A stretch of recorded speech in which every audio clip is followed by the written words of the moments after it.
nikmat je dah dia dapat. Jadi kita boleh buat ibadat. Sudah tentu akhlak dia. Kita kat Mekah hati kita bersih tu kan. Mak bapak kita pada tempat yang sewajarnya.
أعوذ بالله من الشيطان الرجيم بسم الله الرحمن الرحيم إن الحمد لله نحمده ونستعينه ونستغفره ونؤمن به ونتوكل عليه ونعوذ بالله من شرور أنفسنا ومن سيئات أعمالنا من يهده الله فلا مضل له ومن يضلل فلا هادي له أشهد أن لا إله إلا الله وحده لا شريك له وأشهد أن سيدنا وحبيبنا ومولانا محمدا عبده ورسوله أما بعد لقد قال الله تبارك وتعالى في القرآن المجيد بعد أعوذ بالله من الشيطان الرجيم بسم الله الرحمن الرحيم لقد من الله على المؤمنين إذ بعث فيهم رسولا من أنفسهم يتلو عليهم آياته ويزكيهم ويعلمهم الكتاب والحكمة وإن كانوا من قبل لفي ضلال مبين وقال تعالى لقد جاءكم رسول من أنفسكم عزيز عليه ما عنتم حريص عليكم بالمؤمنين رؤوف رحيم فإن تولوا فقل حسبي الله لا إله إلا هو عليه توكلت وهو رب العرش العظيم وقال تعالى يا أيها النبي إنا أرسلناك شاهدا ومبشرا ونذيرا وداعيا إلى الله بإذنه وسراجا منيرا وقال تعالى إن الله وملائكته يصلون على النبي يا أيها الذين آمنوا صلوا عليه وسلموا تسليما وقال تعالى قل إن كنتم تحبون الله فاتبعوني يحببكم الله ويغفر لكم ذنوبكم والله غفور رحيم وقال تعالى ألم يجدك يتيما فآوى ووجدك ضالا فهدى ووجدك عائلا فأغنى فأما اليتيم فلا تقهر وأما السائل فلا تنهر وأما بنعمة ربك فحدث وقال النبي صلى الله عليه وسلم أنا سيد ولد آدم ولا فخر بيدي لواء الحمد يوم القيامة ولا فخر وقال الشاعر وأحسن من كلام ترقط عين وأجمل من كلام تلد النساء خلقت مبرأ من كل عيب كأنك قد خلقت كما تشاء صدق الله العظيم وصدق رسوله النبي الكريم ونحن على ذلك من الشاهدين والشاكرين والحمد لله رب العالمين السلام عليكم ورحمة الله تعالى وبركاته. Yang dimuliakan Tuan Imam Barisan Ahli Jabatan Kuasa Suara Putra Al-Amin, pimpinan-pimpinan agama, pimpinan-pimpinan masyarakat, muslimin muslimat, hadirin hadirat yang dirahmati oleh Allah Subhanahu sekalian. Alhamdulillah, alhamdulillah, pertama dan selamanya kita marilah sama-sama kita memanjatkan setinggi-tinggi sedalam-dalam kesyukuran kehadrat Allah Subhanahu wa taala dalam kehidupan kita yang sangat singkat di dunia yang fana ini. Ternyata Allah Ta'ala bagi dan kurniakan, anugerahkan kepada kita berbagai-bagai nikmat yang sangat besar, yang sangat indah. Nikmat-nikmat yang kadang-kadang nikmat itu kita memerlukannya dan kita memahami tentang perkara tersebut. Dan ada nikmat yang Allah bagi kepada kita, kita tak faham tetapi kita sangat-sangat memerlukannya. Maka di antara sekian banyak nikmat yang Allah bagi kepada kita, tidak ada satu nikmat yang dapat menandingi nikmat Maulidur Rasul sallallahu alaihi wasallam, nikmat kelahiran baginda Muhammad sallallahu alaihi wasallam, yang mana baginda sallallahu alaihi wasallam itu dinamakan Ar-Rahmatul Muhdah, sebuah rahmat daripada Allah yang Allah telah hadiahkan kepada umat ini. Yang mana kita sedia maklum Allah itu Maha Pengasih, Maha Penyayang. Tidak ada sesiapa yang dapat menandingi kasih sayangnya Allah Ta'ala kepada para hambanya. Maka rahmat yang ada di sisi Allah Ta'ala tadi, Allah terjemahkan ke dalam diri satu orang manusia yang bernama Muhammad sallallahu alaihi wasallam. Yang mana ketika mana Nabi sallallahu alaihi wasallam lahir, seluruh dunia waktu itu dahagakan kasih sayang. Dunia yang gersang, yang kering, yang kontang daripada kasih sayang. Waktu itu seorang ayah tidak lagi menyayangi anaknya. Orang Arab akan tanam anak perempuan hidup-hidup. Waktu itu tidak ada lagi kasih sayang persaudaraan. Orang-orang Ansar berperang 120 tahun. Orang Muhajirin, orang-orang Mekah berperang selama 60 tahun. Hidup mereka dalam peperangan. Mereka dah hauskan, dahagakan darah. Mereka dahagakan arah, mereka dahagakan maksiat, mereka dahagakan syirik kepada Allah Subhanahu wa taala. Tetapi Allah Taala yang Maha Pengasih, yang Maha Penyayang, kata ulama, sebelum kelahiran baginda sallallahu alaihi wasallam, tidak ada makhluk yang paling gembira melihat perkembangan manusia waktu itu yang jauh daripada agama. Sahabat Nabi waktu itu sebelum Islam berada di tebing neraka Jahannam. Waktu itu yang paling gembira melihat suasana ini adalah Iblis laknatullah alaih. Iblis sangat gembira sebab apa? Seandainya kiamat berlaku pada waktu ini, maka tidak lain dan tidak bukan harapan aku untuk melihat seramai mungkin anak Adam masuk neraka bersama dengan aku menjadi kenyataan. Kerana ulama kata sebelum lahirnya baginda sallallahu alaihi wasallam, Nabi Isa alaihi salam diangkat ke langit 600 tahun sebelum Maulidur Rasul sallallahu alaihi wasallam. Dunia sunyi sepi daripada peringatan. Tidak ada dakwah dijalankan. Tak ada siapa yang mengajak manusia kepada Allah. Tak ada siapa yang mentalqinkan kalimah syahadah, kalimah la ilaha illallah Muhammadur Rasulullah.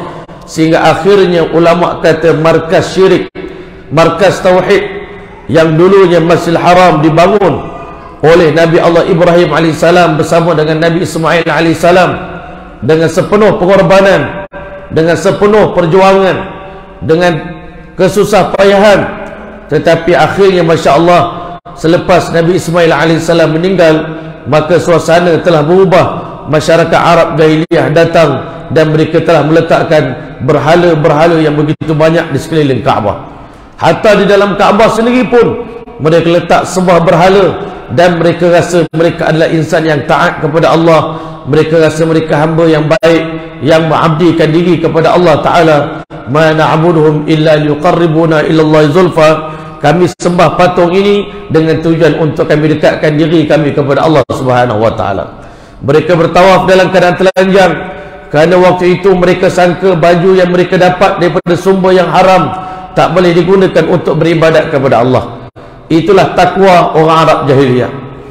Maka sehinggalah Allah Ta'ala yang Maha Pengasih, Maha Penyayang, Allah Ta'ala telah pilih hari yang sangat istimewa, bulan yang sangat istimewa untuk Allah lahirkan baginda Muhammad Mustafa sallallahu alaihi wasallam ke atas muka bumi ini. Yang mana ulama kata sebelum lahirnya baginda sallallahu alaihi wasallam itu berlakunya irhasat, iaitu perubahan-perubahan yang aneh, kejadian-kejadian yang aneh yang berlaku menjelang kelahiran baginda Muhammad sallallahu alaihi wasallam. Ini satu petunjuk yang besar tentang kelahiran yang agung. Allah pilih Nabi kita sallallahu alaihi wasallam lahir pada hari Isnin bil ittifaq daripada ulama. Cuma ulama berselisih pendapat tentang hari kelahiran Nabi sallallahu alaihi wasallam. Ada ulama mengatakan lahirnya Nabi pada tanggal 9 Rabiul Awal. Ulama-ulama juga majoriti mengatakan lahirnya Nabi berlaku pada tanggal 12 Rabiul Awal.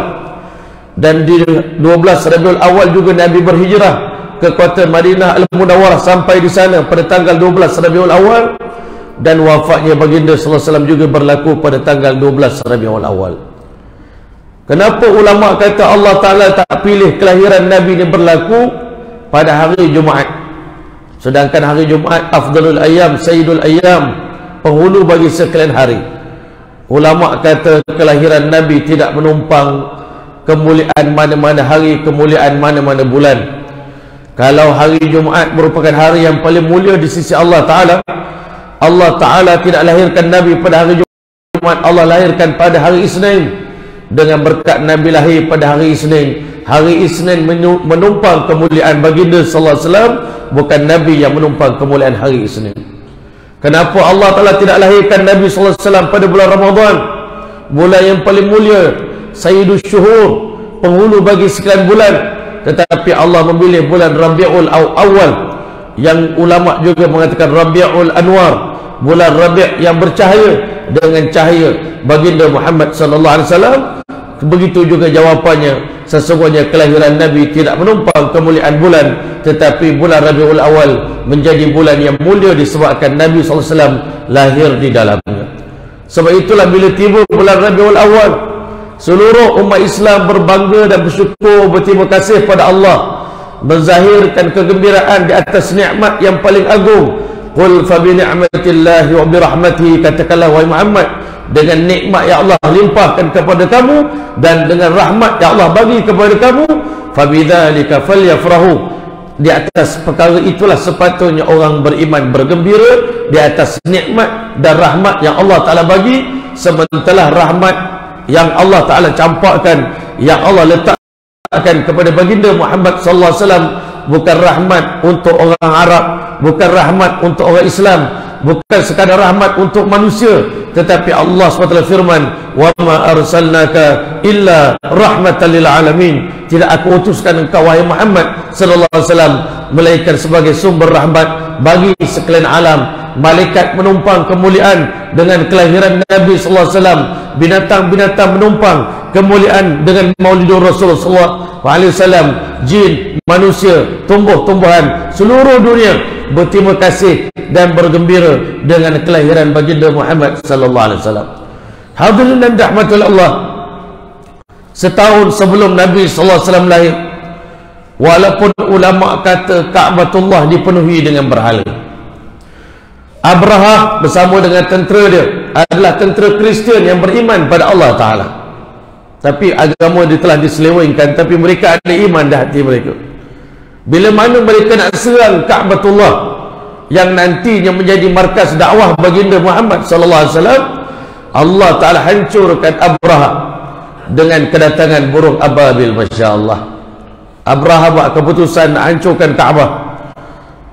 Dia tak suka tengok orang datang memakmurkan Masjidil Haram. Dia telah buat sebuah gereja yang besar dengan sepenuh persiapan yang rapi, nak mengajak manusia tinggalkan Kaabah, datang ke Yaman.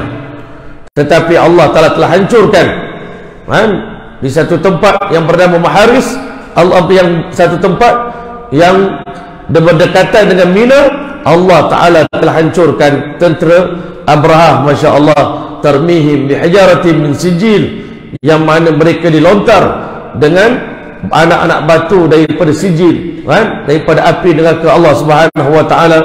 Faja'alahum ka'asfin ma'kul, maka jadilah mereka seperti daun-daun yang dimakan oleh ulat. Masya Allah, hadirin dan rahmatullahi Allah, itu setahun sebelum kelahiran baginda sallallahu alaihi wasallam. Tetapi pada malam kelahiran Nabi sallallahu alaihi wasallam, daripada awal ibu Nabi, bonda Nabi mengandungkan baginda sallallahu alaihi wasallam, yang mana kita sedia maklum beberapa bulan Nabi dalam kandungan, Allah Ta'ala telah jemput ayahanda baginda sallallahu alaihi wasallam, Sayyidina Abdullah bin Abdul Muttalib, meninggal dunia di Madinah Al-Munawwarah. Kita kadang terfikir, kenapa Allah jemput Nabi akhirnya wafat di Madinah? Kerana sebenarnya Nabi ada pertalian darah dengan orang Madinah. Masya Allah, kabilah Bani Abdul Najjar merupakan saudara mara Nabi di Madinah. Sayyidina Abdullah dalam perjalanan nak pergi ke Syam, singgah di rumah saudara mara. Waktu itu dia mengikut abang-abang dia pergi berniaga ke negeri Syam. Dalam perjalanan pulang dia telah terkena demam, dan abang dia mengatakan, insya-Allah Ta'ala nanti bila adik kami dah sembuh demam, kami akan datang ambil semula. Ternyata Allah yang lebih mengasihi beliau telah mengambil nyawa Abdullah bin Abi Thalib dalam keadaan adik-beradik dia tidak menyedari dan tidak mengetahui.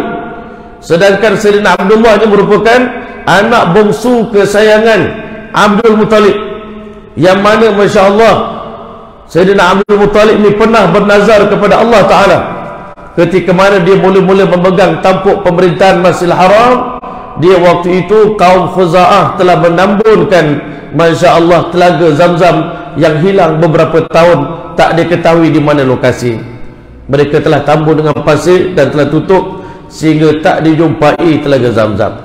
Waktu itu Sayyidina Abdul Muttalib nak ajak kawan-kawan dia orang Arab jahiliyah gali telaga Zamzam, tapi tak ada siapa pun nak tolong dia.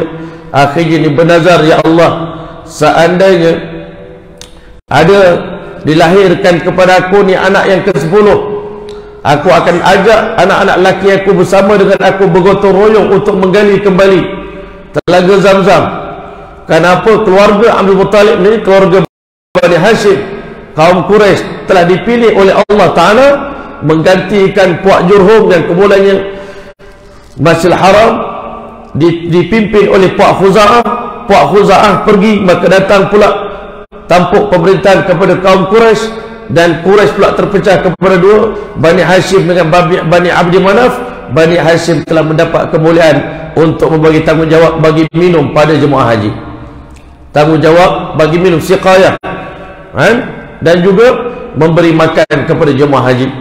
Maka hadirin dan rahmati oleh Allah sekalian, Allah takdirkan Sayyidina Abdullah dilahirkan, ayahanda baginda Muhammad sallallahu alaihi wasallam. Waktu dia dilahirkan, waktu itu Masya Allah Sayyidina Abdul Muttalib telah nak menunaikan nazar dia, kalau dapat anak ke-10 dia akan sembelihkan anak ini sebagai tanda pengorbanan dia untuk Allah Ta'ala, sebagaimana Nabi kita sallallahu alaihi wasallam, Nabi Ibrahim alaihissalam nak menyembelih moyang dia, nak sembelih Nabi Allah Ismail alaihissalam. Dia memang nekat nak buat, tetapi akhirnya dipendekkan cerita ketika mana dia bawa Sayyidina Abdullah untuk disembelihkan, dikorbankan di tepi Masjidil Haram. Ramai di kalangan pembesar-pembesar Quraisy melarang dia, tolong tuan jangan laksanakan perkara ini, kami khawatir nanti jadi budaya orang Arab lahir anak 10 orang, anak 10 dibawa dan disembelih, dikorbankan di tepi Masjidil Haram, maka akan rosaklah kesucian Masjidil Haram. Akhirnya tuan-tuan dan rahmatullah, Sayyidina Abdul Muttalib bertanya kepada alim ulama di kawasan itu waktu itu, apa yang patut saya buat, saya nak lunaskan nazar saya ini. Masya Allah, ayah Nabi bukan orang biasa, orang yang sangat hebat, Masya Allah. Maka tuan-tuan dan puan-puan yang dirahmati oleh Allah sekalian, ketika mana dia bertanya pada ulama, Masya Allah, kata orang alim tadi, kita buat undi, Masya Allah, di antara nama Abdullah dengan berapa bilangan unta. Maka akhirnya bila genap, setiap kali undi dibuat naik nama Abdullah, sehingga tiba pada undi yang ke-100 baru naik nama unta. Akhirnya diputuskan untuk menebus nazar kamu nak sembelih anak, maka ditukar dengan 100 ekor unta. Itulah sebab itulah Nabi sallallahu alaihi wasallam berbangga bila sebut tentang diri dia, ana ibnu Zabihain, aku adalah anak kepada dua orang lelaki yang sanggup disembelih oleh ayah dia semata-mata untuk bertakarub kepada Allah Subhanahu wa taala. Itulah ayahanda baginda Muhammad sallallahu alaihi wasallam yang dikawinkan dengan Aminah binti Wahab, satu orang wanita yang sangat cantik, wanita yang punya kehormatan diri yang sangat tinggi budi bahasanya. Berkawinlah Abdullah dengan Aminah binti Wahab dengan penuh kasih sayang. Allah takdirkan hasil perhubungan mereka, maka Aminah binti Wahab mengandungkan jasad yang mulia ini, baginda Muhammad sallallahu alaihi wasallam. Maka dalam perjalanan pulang tadi, abang dia tak tahu anak dia sebenarnya, adik dia telah meninggal dunia. Abdul Muttalib pun tak tahu, zaman itu tak ada surat. Masya Allah. Sebab itu bila mana Abdul Muttalib perintahkan anak dia, Masya Allah, pergi melihat keadaan adik kamu yang bongsu, apa keadaan dia di rumah pak saudara kamu di Madinah. Pergilah mereka berjalan. Rupanya sampai di sana didapati Sayyidina Abdullah telah pun meninggal dunia. Masya Allah. Sedih sekali abang-abang semua. Bawa balik berita ini kepada Sayyidina Abdul Muttalib. Abdul Muttalib sangat kecewa, sangat sedih dengan kematian anak bongsu dia tadi, yang mana dia nampak kemuliaan Abdullah ni, kan? Kerana dia Allah Ta'ala muliakan sampai 100 ekor unta ditebus untuk menunaikan nazar bagi Abdullah ini. Tetapi bila Abdullah meninggal dunia, ulama kata kasih sayang Abdul Muttalib ini berpindah pula kepada baginda Muhammad Mustafa sallallahu alaihi wasallam. Hari-hari ditanya menantu dia, bagaimana keadaan kandungan kamu, elok ke, baik ke? Ternyata ulama kata anak-anak yang lain mula berbakti kepada ibu bila dewasa, tetapi baginda sallallahu alaihi wasallam dibuat baik pada mak dia sebelum dia lahir lagi. Nabi SAW sikit pun tak menyakitkan mak dia, tak pernah datang kepada Aminah binti Wahab penyakit-penyakit yang selalu datang kepada kaum wanita sewaktu mereka sedang mengandung. Masya Allah, biasanya orang perempuan mengandung, kadang-kadang dia mengidam nak makan itu, nak makan ini. Masya Allah, kadang-kadang orang perempuan mengandung, dia mudah nak muntah, nak loya dan sebagainya. Kaifiat itu tak pernah datang kepada Siti Aminah binti Wahab. Bahkan setiap malam dia mendapat khabar gembira, mimpi-mimpi yang baik. Malaikat-malaikat datang bagi semangat, sesungguhnya engkau sudah melahirkan Nabi yang sangat mulia, Nabi akhir zaman, yang akan menjadi sumber hidayat bagi manusia seluruh alam. Nanti bila dia dilahirkan, namakan dia dengan nama Muhammad, dan mintalah dia perlindungan daripada Allah Ta'ala, daripada syaitan yang direjam. Maka Aminah binti Wahab hari-hari bertemankan baginda sallallahu alaihi wasallam. Hidup dia semakin dekat nak bersalin, semakin indah, semakin seronok, semakin bahagia. Walaupun suami tiada di sisi, gelap genap pada malam kelahiran baginda sallallahu alaihi wasallam, ulama kata berlaku di seluruh alam perubahan-perubahan yang sangat dahsyat di langit dan di bumi. Masya Allah. Adapun perubahan di langit sebelum lahirnya baginda sallallahu alaihi wasallam, syaitan bersama dengan tentera dia tiap-tiap malam akan pergi istaraqas sama, mencuri dengar berita khabar daripada langit. Mana-mana berita dapat daripada langit, daripada Allah Ta'ala, dia akan sampaikan berita itu kepada bomo-bomo sedunia. Tapi syaitan bukan dapat penuh berita itu, kadang-kadang dia dengar ujung-ujung. Macam kita lah dengar tazkirah jauh-jauh. Masya Allah, ustaz kata tapai atas pagar boleh makan. Dia duduk jauh, dia kata dia dengar macam ustaz kata tupai atas pagar boleh makan.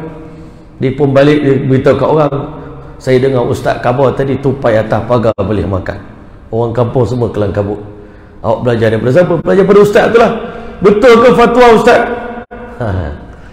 Iblis ni dengar jauh-jauh hujung telinga, macam-macam yang Allah sampaikan. Sebab itu Tok Bomo ni ada masa dia cakap benda betul, ada masa dia cakap benda mengarut. Tambah-tambah ada tokoh tambah daripada iblis.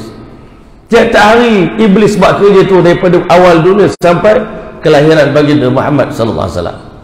Tetapi pada malam itu, ketika mana iblis baru bersiap sedia nak mencuri dengar firman Allah, wahyu Allah Ta'ala kepada para malaikat, titah perintah Allah, pada malam itu tak berlaku sebagaimana yang dia harap. Bahkan tentera iblis telah direjam oleh Allah Ta'ala dengan taik-taik bintang, sehingga menyebabkan ramai di antara iblis-iblis, ada yang mati kebakaran, ada jadi gila, ada yang sewel, macam-macam berlaku. Iblis kata ini tak pernah berlaku sepanjang sejarah. Nampaknya ada satu kejadian yang besar, peristiwa besar sedang berlaku di seluruh dunia. Lalu aku perintahkan, kata iblis, seluruh tentera dia bertebaran di seluruh dunia, cari tahu, cari informasi apa yang sedang berlaku di dunia ini. Ternyata saat iblis laknatullah alaih mendapat tahu tentang berita kelahiran baginda Muhammad sallallahu alaihi wasallam, alangkah kecewanya dia, sehingga ulama kata tak pernah berlaku kekecewaan dalam hidup iblis laknatullah alaih. Rasa putus asa, rasa kecewa lebih pada hari kelahiran baginda Muhammad sallallahu alaihi wasallam. Dia menangis, baling batu atas kepala, tabur pasir atas kepala. Ulama kata iblis tak pernah menangis dalam hidup dia melainkan 4 kali. Iblis yang ke hati pun menangis juga, tuan-tuan. Kalau kita tak menangis, berat benar kan? Kalau kita ni dah lama tak menangis, kita ingat orang tak menangis ni orang kuat. Iblis pun 4 kali menangis. Masya Allah. Mudah-mudahan kita ni kalau boleh biar menangis lebih banyak sikit, insya Allah. Yang pertama, iblis menangis kata ulama ketika mana dia diusir daripada syurga dan dilaknat oleh Allah Ta'ala. Itu memang dia menangis teruklah, Masya Allah.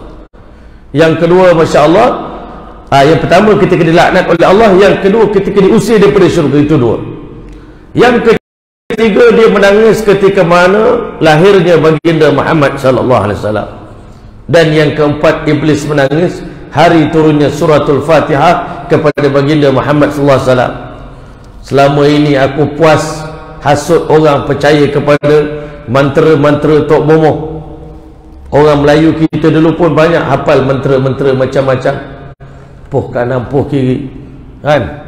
Cekor-cekor ekor-ekor macam-macam mantra-mantra pelik-pelik, sehingga datang Islam menghapuskan semua budaya-budaya khurafat, budaya-budaya yang karut, yang syirik kepada Allah Subhanahu wa taala.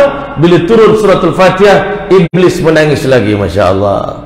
Dulu orang percaya dengan Tok Bos, sekarang baca Fatihah boleh sembuh, syifa'ul likulli da'in. Fatihah ini penawar bagi segala penyakit. Jadi bila iblis dapat tahu, dia menangis, Masya Allah. Tapi lepas tu tak adalah cerita apa yang berlaku. Tapi saya boleh tambah lagi lah. Mestilah anak-anak buah dia tanya, apa hal bos, kan? Bos menangis dia teruk sangat hari ni. Mesti anak buah dia kaget, terkejut, tak pernah tengok bos menangis. Kali ni bos menangis, mesti ada benda besar.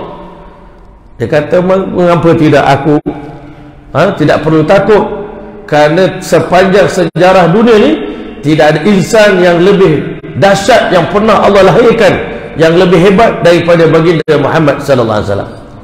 Tadi petang saya dengar video tentang bayan daripada Maulana Tariq Jamil daripada Pakistan, hafizahullah taala, seorang penceramah hebat, dia kata, masya-Allah.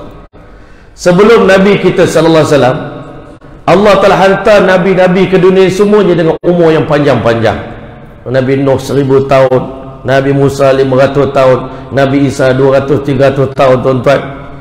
Tetapi kerasulan mereka ini adalah berbentuk lokal, Masya Allah. Kerasulan Nabi-Nabi ini berdakwah peringkat kampung, peringkat kabilah, peringkat negeri, kan? Mungkin ada peringkat negara, wallahu alam. Tetapi kecil-kecil, kabilah yang kecil-kecil. Baginda Muhammad sallallahu alaihi wasallam, nubuah Nabi cuma 23 tahun. Tetapi Allah Ta'ala jadikan Nabi ini Nabi universal, Nabi antarabangsa. Kerasulan Nabi sampai ke seluruh alam. Tabarakalladzi nazzala al-furqana ala 'abdi liyakuna lil 'alamin nadhira. Maha suci Allah yang menurunkan Al-Quran kepada hamba-Nya supaya jadi pendakwah seluruh alam. Jadi begitu dahsyatnya Nabi ini. Iblis selama ini dia hanya mampu dakwah, menyesatkan manusia dalam peringkat kecil-kecil. Maka begitulah juga sebagaimana Allah jadikan Nabi-Nabi sebelum Rasulullah SAW ini, kenabian mereka ini dalam ruangan yang kecil, ruang lingkup yang kecil, terbatas, maka cahaya daripada kenabian itu pun terbatas. Cahaya nubuah itu pun kecil. Tetapi bila mana Allah Ta'ala jadikan Nabi besar kita Muhammad SAW ni sebagai rahmatan lil alamin, ulama kata sebagaimana Allah ini, Allahu nurus samawati wal ard, Allah yang mencahayakan langit dan bumi. Maka Allah Ta'ala ni maha pemberi cahaya. Al-Munir ni wallah, hebatnya cahaya Allah yang Allah Ta'ala bagi pada dunia ni. Ulama kata untuk menerangkan waktu malam cukup Allah bagi dunia ni satu mentol, Masya Allah.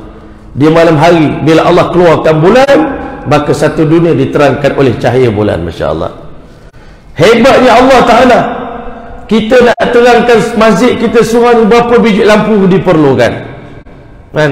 Itu sini saja dah dekat 6 lampu, Masya Allah. Kalau seluruh masjid ini luar dalam, berapa biji lampu nak terangkan surau yang sekecil ini. Tetapi Allah Ta'ala nak terangkan dunia di siang hari, cukup Allah bagi satu mentol, iaitu matahari. Tetapi Nabi kita sallallahu alaihi wasallam ni, Masya Allah, dialah cahaya di malam hari, dialah cahaya di siang hari. Anta syamsun, anta badrun. Engkaulah matahari, engkaulah bulan. Anta nurun fawqa nuri. Engkau cahaya di atas segala cahaya. Masya Allah. Hebatnya baginda sallallahu alaihi wasallam. Sebab itu tuan-tuan dan rahmat Allah, Dan Allah Ta'ala namakan baginda sallallahu alaihi wasallam ini, inna arsalnaka syahidan wa mubasyiran wa nadhiran wa da'iyan ila Allah bi'izni wa sirajan munira. Nabi bukan sekadar matahari, bukan sekadar bulan, tetapi Nabi juga adalah pelita yang menerangi dunia yang gelap gelita. Allah turunkan cahaya melalui wahyu malaikat Jibril alaihissalam. Cahaya wahyu tadi masuk ke dalam telinga baginda sallallahu alaihi wasallam. Iqra bismi rabbikal ladzi khalaq, khalaqal insana min 'alaq. Iqra wa rabbukal akram alladzi 'allama bil qalam, 'allamal insana ma lam ya'lam. Cahaya tadi turun dalam hati baginda sallallahu alaihi wasallam. Ala qalbika litakuna minal mundirin. Turun cahaya supaya engkau jadi pendakwah bagi seluruh alam. Sebab itulah ulama kata, pada malam Maulidur Rasul sallallahu alaihi wasallam berlaku satu kejadian yang aneh di seluruh dunia. Antaranya masya-Allah di negara Parsi yang selalu kita dengar. Raja Parsi ni waktu itu terkenal dengan raja yang sangat hebat. Raja yang menakluki seluruh dunia. Separuh daripada dunia di bawah jajahan Parsi. Dan Raja Parsi rasa dia sangat kuat. Tetapi malam kelahiran baginda sallallahu alaihi wasallam, tengah-tengah dia nak tidur, datang wakil daripada penjaga api. Orang Majusi ni sembah api, menganggap api ini sebagai Tuhan dia. Api itu dah 1000 tahun dinyalakan, tak pernah padam, tiba-tiba api terpadam. Masya Allah. Kelang kabut dia, siapa dah bunuh Tuhan kita ni? Kan nampaknya ada Tuhan lain, Tuhan baru yang telah bunuh Tuhan kita. Kelang kabut datang pergi jumpa raja. Raja baru nak tenang. Allahu Akbar, terkejut dia. Kan apa dah jadi di bawah kerajaan Betul. Tiba-tiba tengah dia nak tidur pula lagi tengah malam, istana dia bergoncang sehingga runtuh. 14 batang tiang besar-besar, menara besar-besar telah runtuh di dalam menara Parsi. Masya Allah, dalam negara Parsi. Tiba-tiba pagi besok dia nak naik kepada dia punya ni, Masya Allah, nak naik tangga singgah sana dia, tiba-tiba satu kuasa datang tolak dia jatuh ke bawah. Masya Allah. Dia kata ini 3 peristiwa ni berlaku dalam kerajaan Betul pada hari ini, menunjukkan di dunia sedang berlaku satu benda yang besar. Saya nak minta semua memanda menteri semua cuba cerita kat saya apa dah jadi, what's happening, what's going on, apa yang sedang berlaku sekarang. Pergi cari maklumat. Masya Allah. Kata memanda menteri, kita ni minta maaf tuanku, kita ni orang Majusi, tak ada kitab. Kita nak tahu tentang peristiwa-peristiwa yang berlaku ni tak ada, melainkan kita minta tolong daripada saudara saya yang berada di negara di bawah jajahan Romawi. Masya Allah. Masya Allah. Jadi kerana itu minta tolong cari satu orang lelaki bernama Abdul Masih. Dia ni satu orang rahib yang sangat kuat beribadat pada Allah. Kita minta tolong dia tafsirkan 3 kejadian ini. Masya Allah. Maka pergilah menghadap Abdul Masih. Abdul Masih bila dia dapat mendengar berita ni, dia pun kata, aku pun tak berani nak tafsirkan kejadian ini. Masya Allah. Malam itu raja pun bermimpi. Dalam mimpi dia melihat sekumpulan kuda-kuda yang kurus merentasi sungai Dajlah, masuk dalam negara Parsi dan makan semua kuda-kuda yang gemuk, dan akhirnya kuda ni berkeliaran di dalam negara Persia. Masya Allah. Ini menunjukkan satu hari nanti pengikut baginda Muhammad sallallahu alaihi wasallam pada zaman Sayyidina Umar radhiyallahu anhu akan sampai menakluki negara Persia. Masya Allah. Sahabat yang kurus kering, yang tidak ada pakaian, yang tak cukup makanan, satu hari nanti akan mengalahkan tentera Parsi. Khalid Al-Walid akan berperang dengan Rustum dan mengalahkan tentera Parsi. Masya Allah. Raja ni begitu takut dengan mimpi, begitu fobia, dia tak boleh tidur. Diminta tolong cari. Akhirnya Abdul Masih kata, saya tak berani, melainkan saya kena cari guru saya bernama Satih. Dia sedang berada di sebuah kawasan, Masya Allah, dekat sana jauh. Saya kena pergi menghadap tuan guru saya. Waktu itu ulama kata ahli ramal, peramal yang paling dahsyat dalam dunia ini adalah Satih, yang waktu itu dia merupakan penganut agama Nasrani, pengikut Nabi Allah Isa AS. Sangat alim, tapi dia ni bukan macam manusia, kan? Masya Allah. Dia tu klepek. Kata dalam kitab sirah sebut, dia macam belon duduk di atas sekeping papan. Masya Allah. Kalau dia marah, dia akan kembung. Masya Allah. Tak tahu, wallahu a'lam. Ini cerita Ulama-ulama tulis dalam kitab sirah. Tuan-tuan yang boleh sampai saja dia, anak murid ni Masya Allah, sampai di depan pintu rumah tok guru dia, belum sempat disampaikan khabar itu, dia kata, Abdul Masih, anak murid aku bernama Abdul Masih, ata ala jamalin wa syih, dia datang berjumpa aku menaiki unta yang kurus kering, wa qad awfa ala dharih, Masya Allah, telah merentasi perjalanan yang sangat jauh nak jumpa dengan aku. Ata bi khabari maliki Sasan, Masya Allah, dia datang memberi khabar daripada Raja Sasan, nak tanya kepada aku an khumudin niran, kenapa api di biara majusi itu terpadam, wartijasil iwan, kenapa menara-menara ini runtuh, dan dia datang nak bertanya kepada aku tentang kuda yang kurus yang menyeberangi laut sungai Dajlah dan telah makan kuda-kuda yang gemuk. Masya Allah. Maka akhirnya Masya Allah kata Satih, wahai Masya Allah anak muridku yang bernama Abdul Masih, apabila engkau lihat satu wadi sawah yang dulunya tak pernah kering, tiba-tiba kering, wadi samawah yang dulu tak pernah ada air, tiba-tiba airnya penuh, Masya Allah. Dan apabila kamu lihat, Masya Allah, masjid-masjid telah dipenuhi oleh orang Islam dengan suara tilawatul Quran, fala yabqa li satihin syama, Satih yang berada di negeri Syam sudah tidak ada nilai lagi di sisi manusia. Jangan lagi datang kepada Satih, tetapi selepas daripada ini tolonglah cari Muhammad sallallahu alaihi wasallam. Itulah Nabi akhir zaman yang dijanjikan oleh Allah dalam kitab Taurat, dalam kitab Injil, dalam kitab Zabur. Sampaikan berita ini kepada Raja Parsi, berimanlah kepada Muhammad sallallahu alaihi wasallam. Tuan-tuan mulia, ini berita yang berlaku di negara Parsi. Malam itu pula orang Yahudi yang mana mereka ni, tuan-tuan yang mulia, begitu excited nak menyambut Maulidur Rasul, kelahiran baginda SAW ni. Kalau orang Islam tak happy, tuan-tuan, pelik. Sebab orang Yahudi pun gembira dengan kelahiran Nabi. Orang Yahudi pun nak sambut kelahiran Nabi SAW. Mereka sanggup hijrah daripada Palestin, tinggalkan negara Palestin, Ardul Anbiya, bumi muqaddas, bumi yang suci, bumi para Nabi, bumi yang sangat subur. Mereka tinggalkan makam Nabi Ibrahim AS, datang berhijrah. Sekumpulan Yahudi pergi menuju ke Madinah Al-Munawwarah. Kenapa? Mereka ni nak tunggu hijrah Nabi.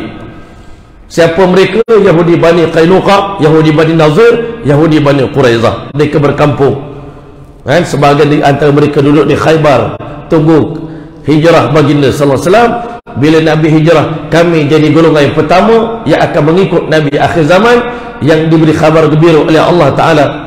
Wa idh qala Isa bin Maryam ya bani Israel, inni Rasulullah ilaikum musaddiqan lima ma'akum, musaddiqan lima ma'akum wa mubashiran bi rasulin ya'ti min ba'di ismuhu Ahmad.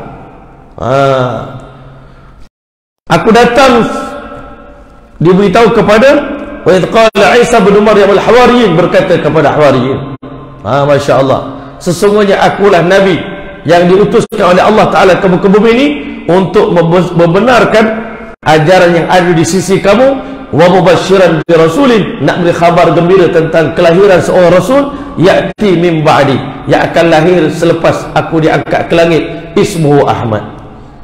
Ulama kata nama Rasulullah SAW ni Ahmad di langit. Malaikat-malaikat kenal Rasulullah ni dengan nama Ahmad, tetapi Muhammad di bumi. Masya Allah. Tuan-tuan yang mulia, Allah Ta'ala jadikan orang Yahudi pada malam itu sangat risau pada ramalan mereka. Padahal sebelum itu hari-hari Yahudi di Mekah dan di Madinah ni bercerita tentang kelahiran Nabi akhir zaman. Sangat fokus, sangat concern. Sebab apa, tuan-tuan mulia? Orang Yahudi sangat bimbang.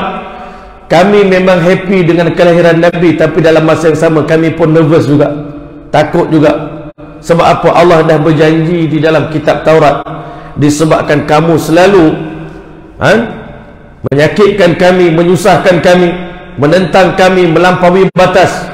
Orang Yahudi ini segala perintah Allah dilanggar, maka kami akan buat kamu juga cemburu satu hari nanti, di mana kami akan lahirkan Nabi akhir zaman, bukan di kalangan bangsa kamu, tetapi di kalangan saudara kamu, bangsa Arab. Orang Yahudi dia gembira dengan kelahiran Nabi, dia takut Sebab apa? Kalau Nabi ni betul-betul lahir daripada bangsa Arab, berarti salasilah nubuwah ini telah berpindah daripada jalannya orang Yahudi. Nasab itu telah berpindah kepada baginda Muhammad, kepada bangsa Arab yang mereka pandang hina, yang mereka pandang lekeh kepada bangsa Arab yang tidak bertamadun. Kita keturunan Nabi-Nabi, kita keturunan raja-raja. Orang Arab siapa? Anak cucu Nabi Ismail. Mereka pandang, mereka resis. Mereka kata lahir daripada Siti Hajar. Siti Hajar ni siapa? Dia hamba daripada bangsa Kipti, bukan daripada bangsa kita. Sedangkan Siti Sarah daripada bangsa Yahudi. Tuan-tuan boleh, akhirnya Masya Allah, ketika mana datang satu orang Yahudi melihat sekumpulan orang Arab sedang bertawaf, Masya Allah, di sekeliling Kaabah. Dia kata, malam ini kami nak bagi satu pesanan kepada bangsa Arab. Kami, Masya Allah, kan, orang Arab sebenarnya heran tengok Yahudi ni kenapa datang buat bisnes, buka kedai dekat Mekah ni. Nak buat apa sebenarnya? Dia menyamar macam nak jadi peniaga, hakikat sebenarnya dia jadi spy, Masya Allah, untuk meninjau kelahiran baginda Muhammad SAW. Ada di antara mereka ni sangat berazam, bercita-cita nak jadi pengikut Nabi Muhammad SAW. Allah telah beritahu, ya'rifunahu kama ya'rifuna abna'ahum. Mereka kenal Nabi Muhammad SAW macam kenal anak sendiri. Begitu sekali hebat mereka kaji tentang Rasulullah ni, sampai setiap orang Yahudi kenal Nabi Muhammad SAW. Tapi Allah Ta'ala marah kepada mereka. Falamma ja'ahum ma'arafu, tatkala muncul di hadapan mereka insan yang kamu tunggu, insan yang kamu cari, kamu sanggup jalan jauh pergi ke Mekah nak cari Muhammad, kamu dah lama merindui Muhammad, tapi bila dia datang dalam hidup kamu, kafaru bih, kamu kufur pada baginda Muhammad sallallahu alaihi wasallam. Padahal dulu wa kanu min qabl yastaftihuna 'ala alladhina kafaru, kalau orang kafir buat tak baik pada mereka, mereka akan beritahu satu hari nanti, tak apalah sekarang kau bulilah kami, satu hari nanti bila Nabi akhir zaman muncul, kami akan bersama dengan Nabi akhir zaman berjihad memerangi kamu dan kami akan tawan kamu. Masya Allah, ini orang Yahudi beri ancaman pada orang Arab. Orang Arab masa tu brutal, tuan-tuan. Datang ke kedai Yahudi, ambil barang, rampas barang, buli orang Yahudi. Masya Allah, orang Yahudi tak mampu nak lawan. Dia kata, kita tunggulah Nabi akhir zaman lahir nanti, insya-Allah kami bawa Nabi akhir zaman, kan, tawan kamu jadi orang tawanan kami pula, jadi hamba kami pula. Masya Allah. Jadi tuan-tuan yang mulia, malam itu seorang Yahudi datang jumpa orang Arab yang sedang bertawaf. Wahai bangsa Arab, menurut ajaran kami yang terkandung dalam kitab kami, mengikut ramalan kami, malam inilah malam kelahiran baginda Muhammad sallallahu alaihi wasallam. Masya Allah. Kalau ditakdirkan ada bayi yang lahir di kalangan kamu, Masya Allah, tolong sampaikan khabar berita gembira itu kepada kami. Keesokan hari masa Nabi SAW, Masya Allah, bila tiba waktu subuh, menjelang waktu subuh, ulama kata Nabi kita sallallahu alaihi wasallam waktu itu, mak Nabi ni Aminah binti Wahab, bonda Nabi, ditemani oleh Syifa, ibu kepada Abdurrahman bin Auf yang jadi bidan menemani bonda Nabi sallallahu alaihi wasallam menjelang waktu subuh. Tanya pada bonda Nabi, Masya Allah, rasa sakit dah ke? Kan, macam kita lah, isteri kita akan bagi cerita pada kita, bang sakit bang perut bang, kan, macam mana keadaan kontraksi dah, bagaimana, kan, berapa cm, kita tanya, kita pun risau. Alhamdulillah dah makin besar, terbuka, Masya Allah. Tapi yang peliknya, Syifa bertanya kepada Aminah binti Wahab, ada rasa sakit ke? Dia kata, wallahi tak rasa sakit sikit pun, kan? Tak rasa sebarang kesakitan, bahkan rasa gembira pula. Ketakutan bertukar jadi gembira, happy, excited, nak menyambut kelahiran baginda sallallahu alaihi wasallam. Maka waktu menjelang waktu subuh, Nabi sallallahu alaihi wasallam pun lahir. Masya Allah. Ulama kata kelahiran Nabi sallallahu alaihi wasallam bukan sama macam kelahiran bayi-bayi yang lahir. Ulama kata bayi yang lahir keluar bersama dengan air yang kotor, yang berbau, tetapi Nabi SAW keluar dengan bau haruman yang sangat wangi seperti kasturi. Masya Allah. Bayi-bayi lahir ke dalam keadaan tali pusat bercantum dengan jasad ibu mereka masing-masing, tetapi tali pusat Nabi SAW telah pun terputus. Ada ulama kata Nabi SAW lahir dalam keadaan sudah berkhatan, dan ada juga dalam kitab sirah menyebut Nabi SAW lahir dalam keadaan bersujud pada Allah Subhanahu Wa Taala, turun ke dunia ini. Masya Allah. Bila syifa, angkat tangan, angkat jubah badan baginda sallallahu alaihi wasallam nak serahkan kepada Aminah binti Wahab. Nabi SAW angkat tangan isyarat ke langit seakan-akan mengucapkan asyhadu an la ilaha illallah wa asyhadu anna Muhammadar Rasulullah. Masya Allah. Maka tuan-tuan mulia, bersama dengan kelahiran Nabi ni, ulama kata masa Nabi lahir, waktu itu rumah Nabi ni cuma ditemani, diterangi oleh sebatang lilin ataupun pelita yang sangat malak, Masya Allah. Tetapi dengan kelahiran baginda SAW, keluarga Nabi bersama dengan itu ada sebuah cahaya yang bukan sekadar menerangi rumah tadi dengan cahaya yang begitu berlapan, bahkan cahaya tadi naik ke angkasa raya tuan-tuan, dan telah masuk ke dalam seluruh rumah-rumah ibadat orang kafir di atas muka bumi ini, terutama di negeri Syam, sehingga menyebabkan bangsa-bangsa Nasrani terkejut. Ini cahaya apa yang sedang masuk ke dalam gereja-gereja kita semua, Masya Allah. Itulah isyarat daripada nur nubuwah yang dibawa oleh baginda Muhammad sallallahu alaihi wasallam. Yuriduna ayutfi'u nurallahi biafwahim. Mereka cuba nak padamkan nur Allah Ta'ala dengan mulut-mulut mereka, dengan propaganda mereka. Wallahu mutimmu nuri. Allah berjanji untuk sempurnakan cahayanya walau karihal kafirun, walaupun orang kafir tak suka. Nabi sendiri beritahu, litimmunallahu ta'ala hadzal amr. Cahaya Islam yang aku bawa ini akan disempurnakan oleh Allah hatta la yabqa baitu madarin wala wabaq. Satu hari nanti tak akan tinggal rumah daripada kulit, rumah daripada batu, di kampung atau di kota, di mana pun manusia berada, pasti rumah-rumah mereka akan dimasuki oleh cahaya Islam selama ada mereka menerima Islam bi'izzi azizin aw bidhulli dalil, menerima Islam dengan segala kemuliaan ataupun dengan segala kehinaan.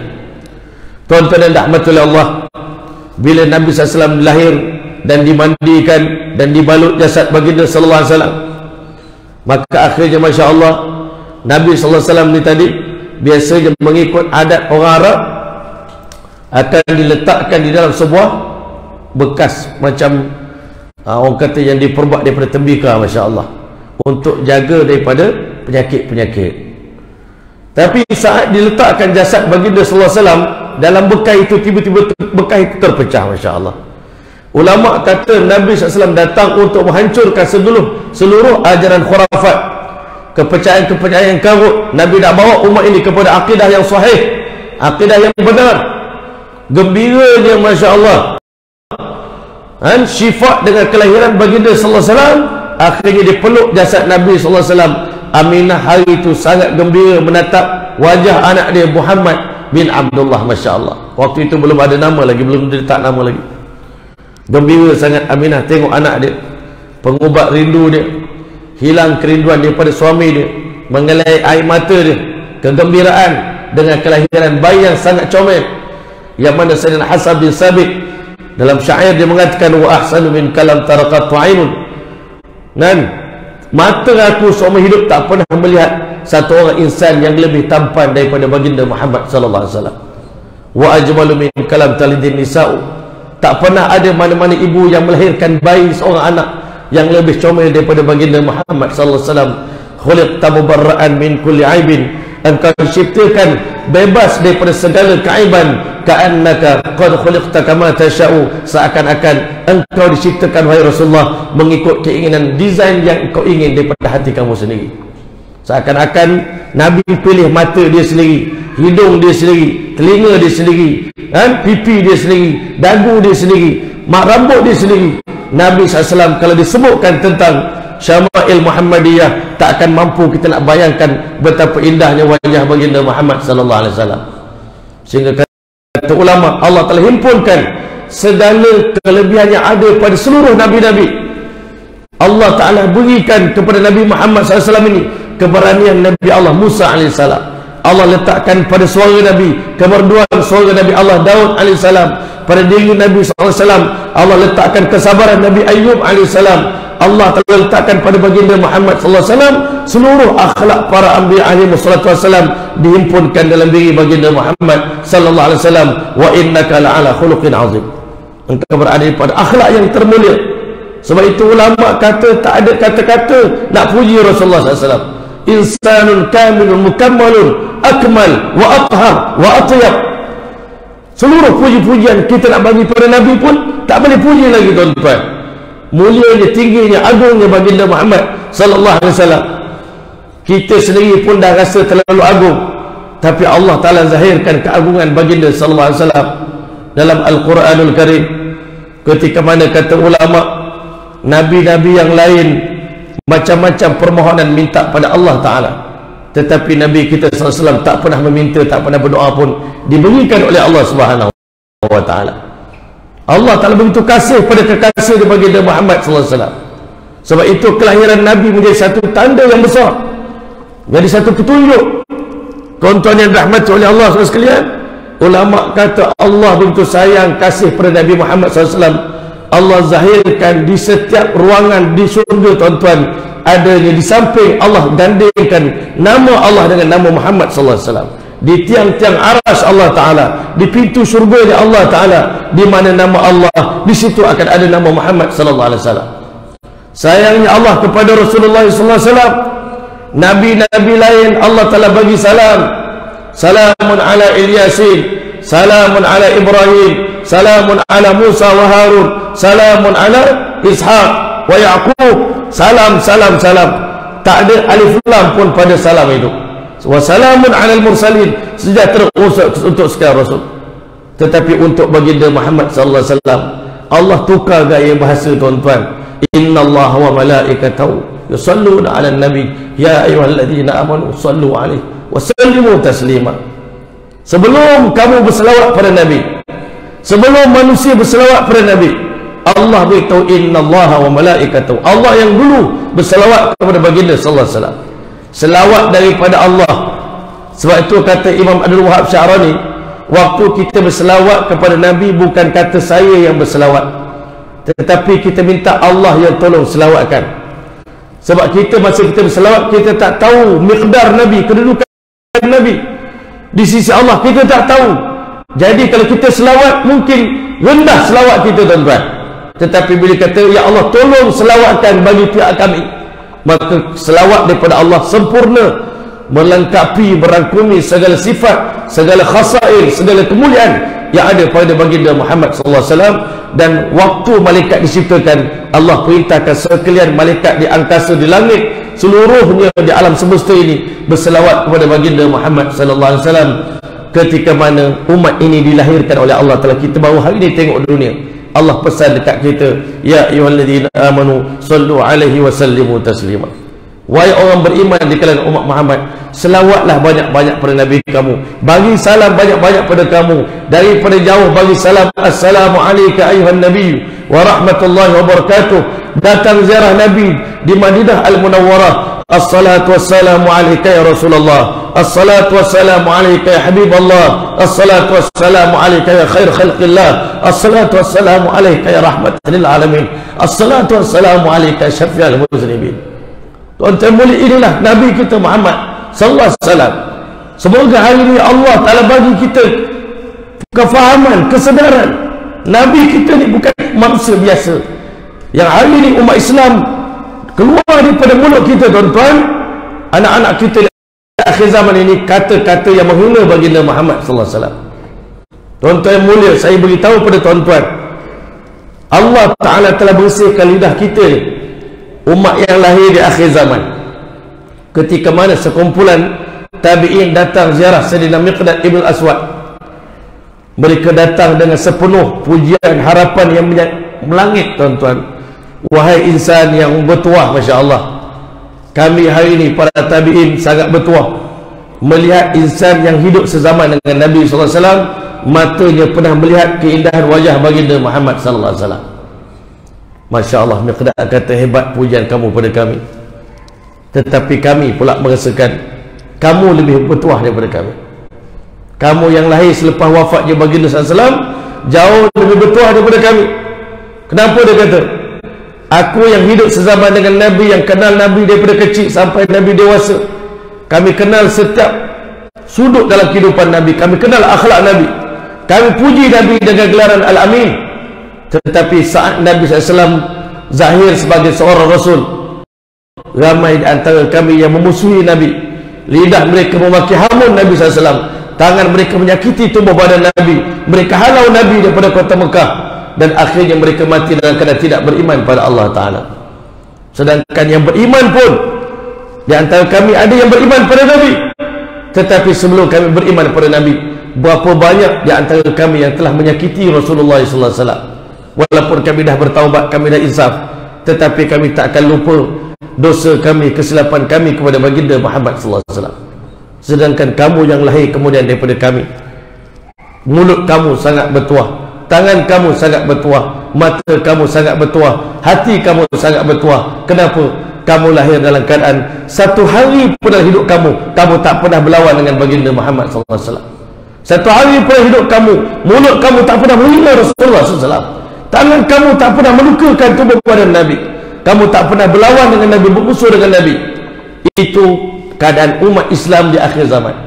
Tapi kenapa hari ini di akhir zaman, ketika mana kita tengok umat Islam sedang jauh daripada baginda SAW, sudah jauh daripada perasaan cinta kepada Nabi, akhirnya lahir daripada mulut keturunan kita bangsa Melayu ni tuan-tuan, muncul golongan-golongan yang berani menghina baginda Muhammad SAW. Ini sangat memalukan kita, sangat memalukan bangsa kita. Bangsa lain tak ada menghina Nabi, tetapi bangsa kita ni, Masya Allah, semoga Allah ampunkan kita. Tuan-tuan yang rahmat oleh Allah sekalian, bila disampaikan berita tentang kelahiran Nabi ni kepada Yahudi, maka akhirnya Masya Allah dia pun pergi tengok ke rumah Sayyidatina Aminah binti Wahab. Bila dia tengok, Masya Allah, jasad baginda sallallahu alaihi wasallam, dan di bilik bahagian bau belah belakang didapati ada cok mohon khatamun nubuwah di belakang baginda Muhammad sallallahu alaihi wasallam. Dia kata, benarlah, inilah Nabi yang dijanjikan oleh Allah Ta'ala. Dia menjerit sekuat-kuat hati sampai dia pingsan. Maka tuan-tuan, bila dia sedar daripada pingsan, orang tanya, kenapa engkau menjerit, kenapa engkau menangis sampai pingsan? Dia kata, takut sangat. Dia kata, sesungguhnya celakalah wahai bangsa Yahudi, apa yang kita bimbangkan telah pun berlaku. Mulai daripada saat ini, salah silah perjalanan nubuah telah berpindah daripada bangsa Yahudi kepada bangsa Arab. Berarti seluruh kemuliaan yang kita kecapi selama ini tidak ada lagi pada diri kita. Hilang segala kemuliaan pada keturunan kita. Mulai daripada hari ini, keturunan kemuliaan ya Allah bagi kepada ahlu baitin Nabi SAW, keturunan baginda Muhammad SAW, sampai hari kiamat. Allah muliakan keluarga baginda Muhammad SAW. Yang mana hari ini kita dalam selawat kita akan berselawat kepada baginda sallallahu alaihi wasallam, kama sallaita ala sayyidina Ibrahim wa ala ali sayyidina Ibrahim wa barik ala sayyidina Muhammad wa ala ali sayyidina Muhammad kama barakta ala sayyidina Ibrahim wa ala ali sayyidina Ibrahim fil alamin. Seluruh alam berselawat kepada Nabi, seluruh alam memberi salam kepada Nabi, seluruh alam mendoakan kebaikan kepada Nabi. Innaka Hamidum Majid, sungguh engkaulah yang maha terpuji, yang maha mulia wahai Allah Subhanahu wa taala. Hadirin yang dirahmati oleh Allah, selepas Nabi SAW dilahirkan, Syifa nak beri berita gembira ni kepada atuk Nabi yang waktu itu sibuk dengan urusan jemaah haji di Baitullahil Haram. Atuk dia sibuk jaga, tuan-tuan. Abdul Muttalib ni penjaga Masjidil Haram, pengurusi Masjidil Haram, Masya Allah. Bila dapat bila sampai dia cucu depan dia, dia peluk Nabi SAW dengan penuh kegembiraan. Happy sangat Abdul Muttalib dengan kelahiran Nabi SAW.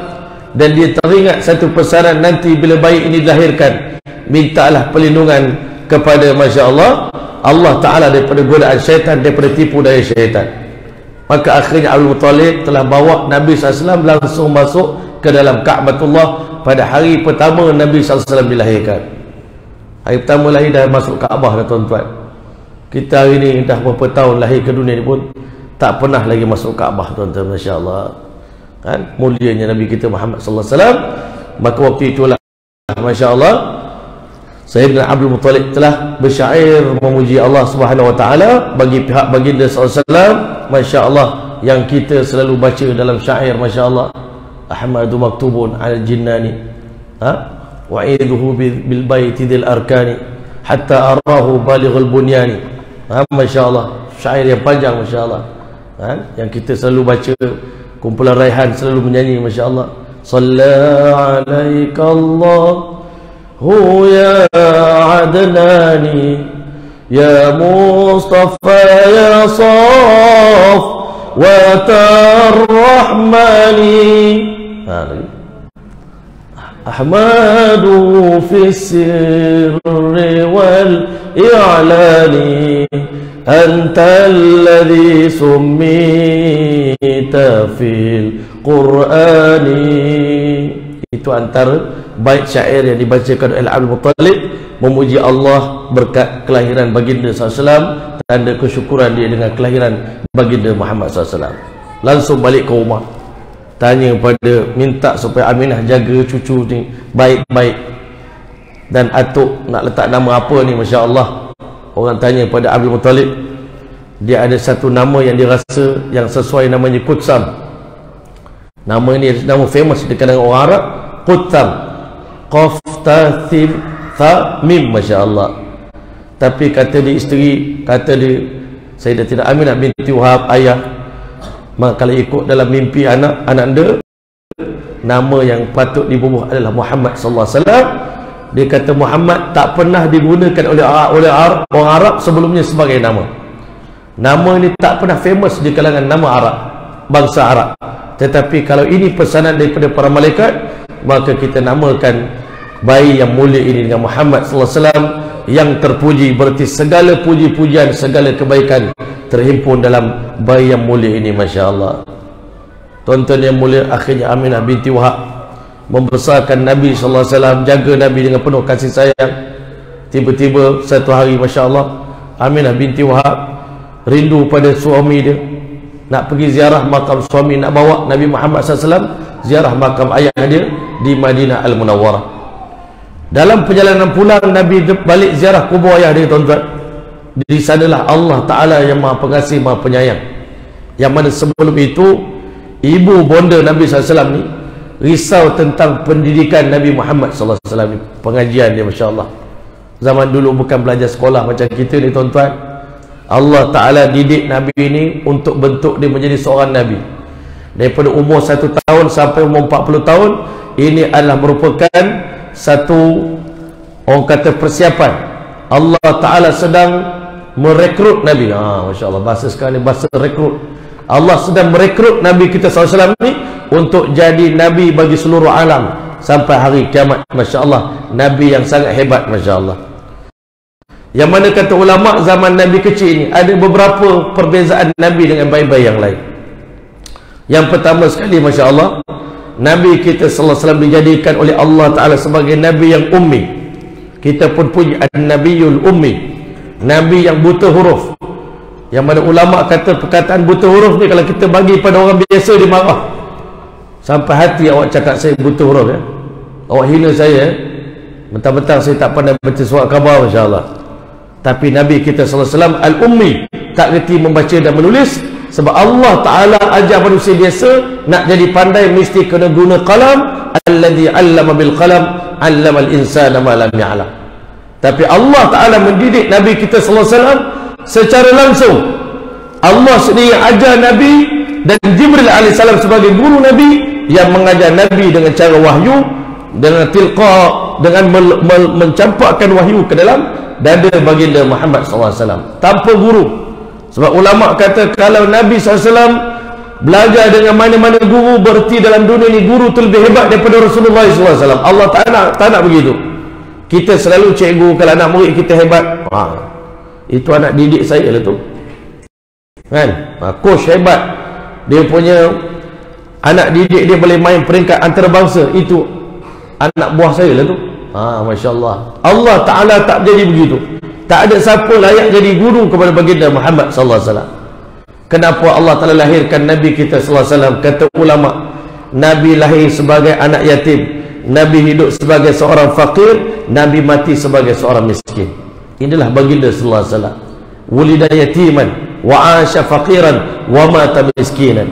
Nabi dilahir sebagai anak yatim dan hidup sebagai orang fakir yang berhajat pada Allah Ta'ala, mati dalam keadaan miskin, tak ada harta untuk diwarisi. Nabi tak ada simpan harta apa-apa pun pada anak isteri dia. Sikit, 1-2 benda je, perkakas yang kecil Nabi tinggalkan. Tuan-tuan mulia, Allah Ta'ala nak tarbiyah baginda SAW dalam hidup. Kamu jangan pernah bergantung harapan kepada sesiapa pun dalam hidup kamu, melainkan hanya kepada aku. Nabi lahir baru nak menumpang kasih dengan mak. Ayah dah tak ada sebelumnya. dengan mak baru 4 tahun lebih hidup dengan mak dia. Allah ambil nyawa mak dia. Duduk pula di bawah jagaan atuk dia. Umur Nabi 8 tahun, Allah ambil pula nyawa atuk dia. Duduk dengan pakcik dia, Masya Allah, Abu Talib. Abu Talib pun Allah ambil. Sebelum Nabi SAW, Masya Allah, wafat, Abu Talib telah diwafatkan oleh Allah. Seakan-akan Allah nak tarbiyah baginda SAW. Ya Muhammad, ahbib man syi'ta fa innaka mufariqum. Sayanglah siapa yang kamu nak sayang di dunia ni, satu hari nanti kamu pasti akan berpisah dengan mereka. Wa ish ma syi'ta fa innaka mayyitun.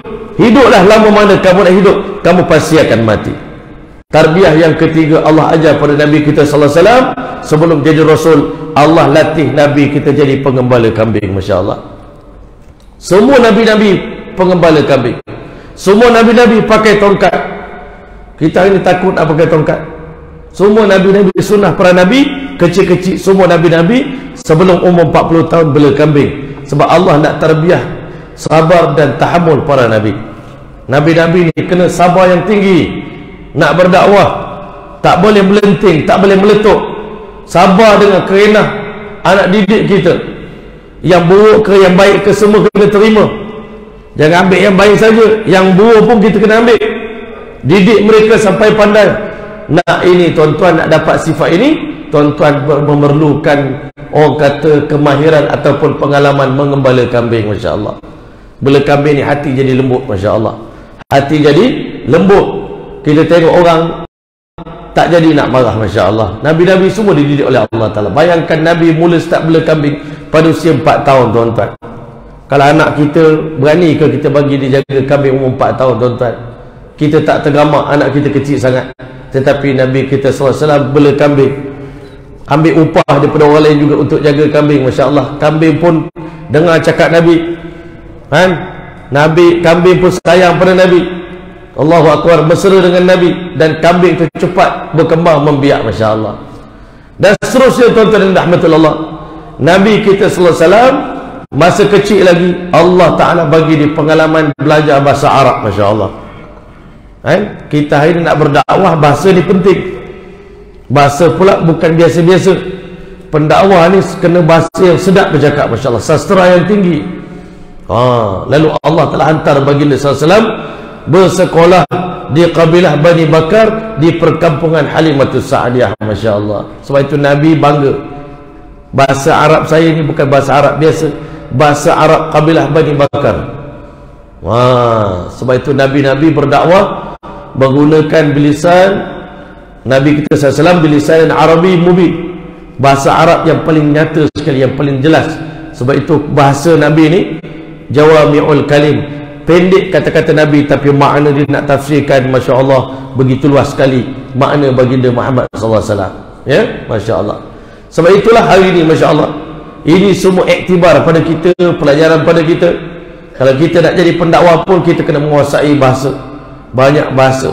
Bahasa Arab pun kena pandai, bahasa Inggeris pun kena pandai.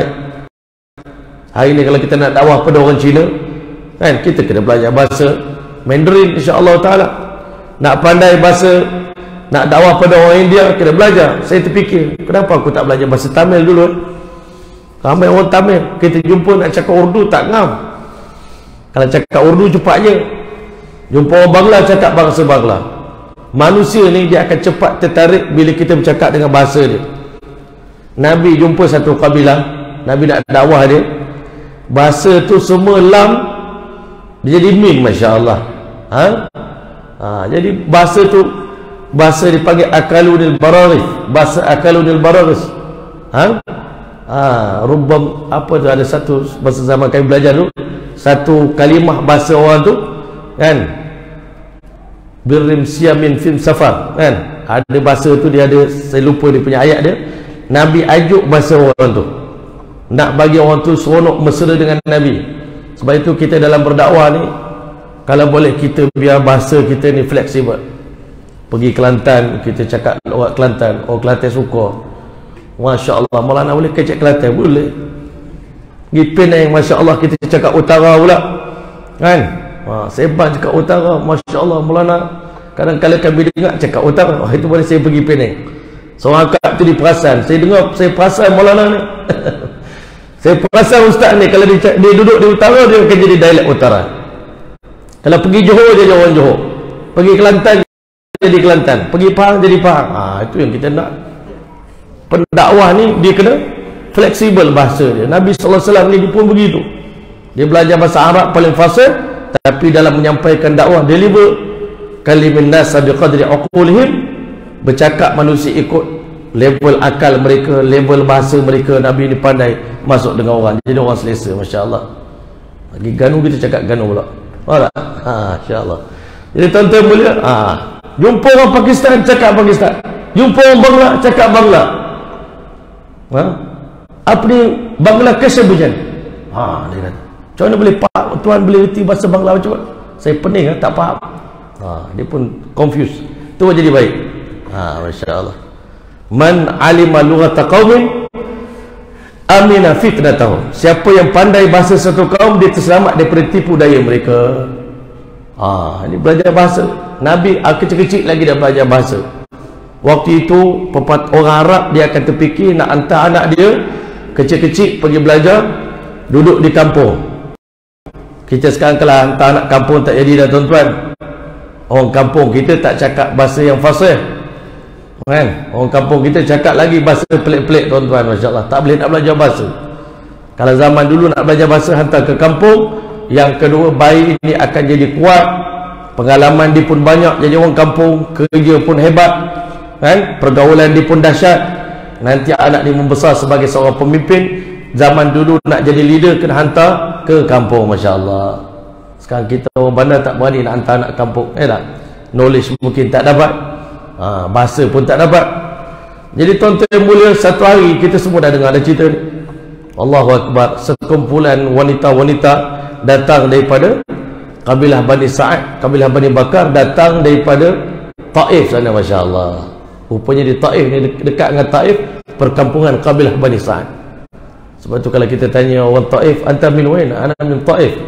Taif yang mana? Dah, kami bukan Taif yang baling batu pada Nabi tu. Kami Taif yang Halimatus Sa'diyah yang jaga Nabi. Kalau gitu tak apa. Kalau kau Taif yang baling Nabi, jaga kau. Kita bawa dia taksi kan. Kau Taif yang mana? Dah. Saya Taif yang Halimatus Sa'diyah. Itu tak apa. Tidak, aku belasah kau ni. Nenek moyang kau lah yang baling batu pada Nabi kami. Dah. Sekarang kami baik dah. Masya-Allah. Jadi tuan-tuan boleh dia datang ramai-ramai. Jadi kerana kenderaan orang lain tu semua dahsyat-dahsyat, Halimatus Sa'diyah ni kenderaan dia paling kurus, unta dia paling kurus, masya-Allah. Jadi unta dia paling lambat sampai, masya-Allah. Speed 20 tuan-tuan, jalan slow unta dia. Suami dia pun sakit, kurus. Anak dia pun dibawa seorang, menangis daripada kampung tu sampai ke Mekah, menangis tak berhenti-berhenti. Jadi akhirnya, masya-Allah, ramai orang kaya-kaya tawar offer nak jadi anak susu. Berkat dia minum susu ibu kampung, ibu bandar, maka anak dia jadi cerdik, masya-Allah. Jadi anak-anak orang kaya-kaya, anak Tan Sri, anak Datuk Sri, semua diambil oleh sahabat-sahabat dia yang datang awal ni. Melainkan Halimatus Sa'diyah datang akhir sekali, masya-Allah. Datang Syifa tanya pada Halimatus Sa'diyah, kamu tak nak ke ambil bayi ni? Sangat mulia, mak dia baik, atuk dia baik, keturunan sangat baik, bayi ni sangat bagus. Halimatus Sa'diyah pun dia hakikat sebenarnya dia pun tak ada pilihan, no choice. I have no choice actually, kan? Saya dah tak ada pilihan. Jadi mula-mula nak pergi tengok je, saya tak janji saya pergi tengok dulu. Kalau saya berkenan, saya bawa balik, daripada saya bawa balik tangan kosong, tak ada apa-apa, nanti balik kampung orang perli saya lagi tengok. Engkau lah dah talas sekali, lepas tu tangan kosong bawa balik. Akhirnya tuan-tuan dia kata tak apalah, pergi tengok dululah. Bila dia tengok saja, baginda Muhammad SAW jumpa dengan Sayyidina Aminah binti Wahab. Tengok bonda dia bercakap dengan adab, intelijen, sangat cerdik, sangat bijak. Allahu Akbar, bertuahnya wanita ni aku dapat berjumpa dengan dia. Tiba-tiba dia terpandang baginda Muhammad SAW. Nabi mesti senyum dekat dia. Senyuman Nabi itu menyebabkan Halimatus Sa'diyah terus bangun, terus dakap Nabi SAW, peluk Nabi, cium Nabi, masya-Allah. Bila dipeluk cium Nabi SAW, Allah Ta'ala bagi barakah Muhammadiyah ini berkat daripada Nabi SAW terus mengalir dalam tubuh badan dia. Tiba-tiba di sana, di luar sana, suami dia tanya maknya, dah siap ke tengok bayi tu?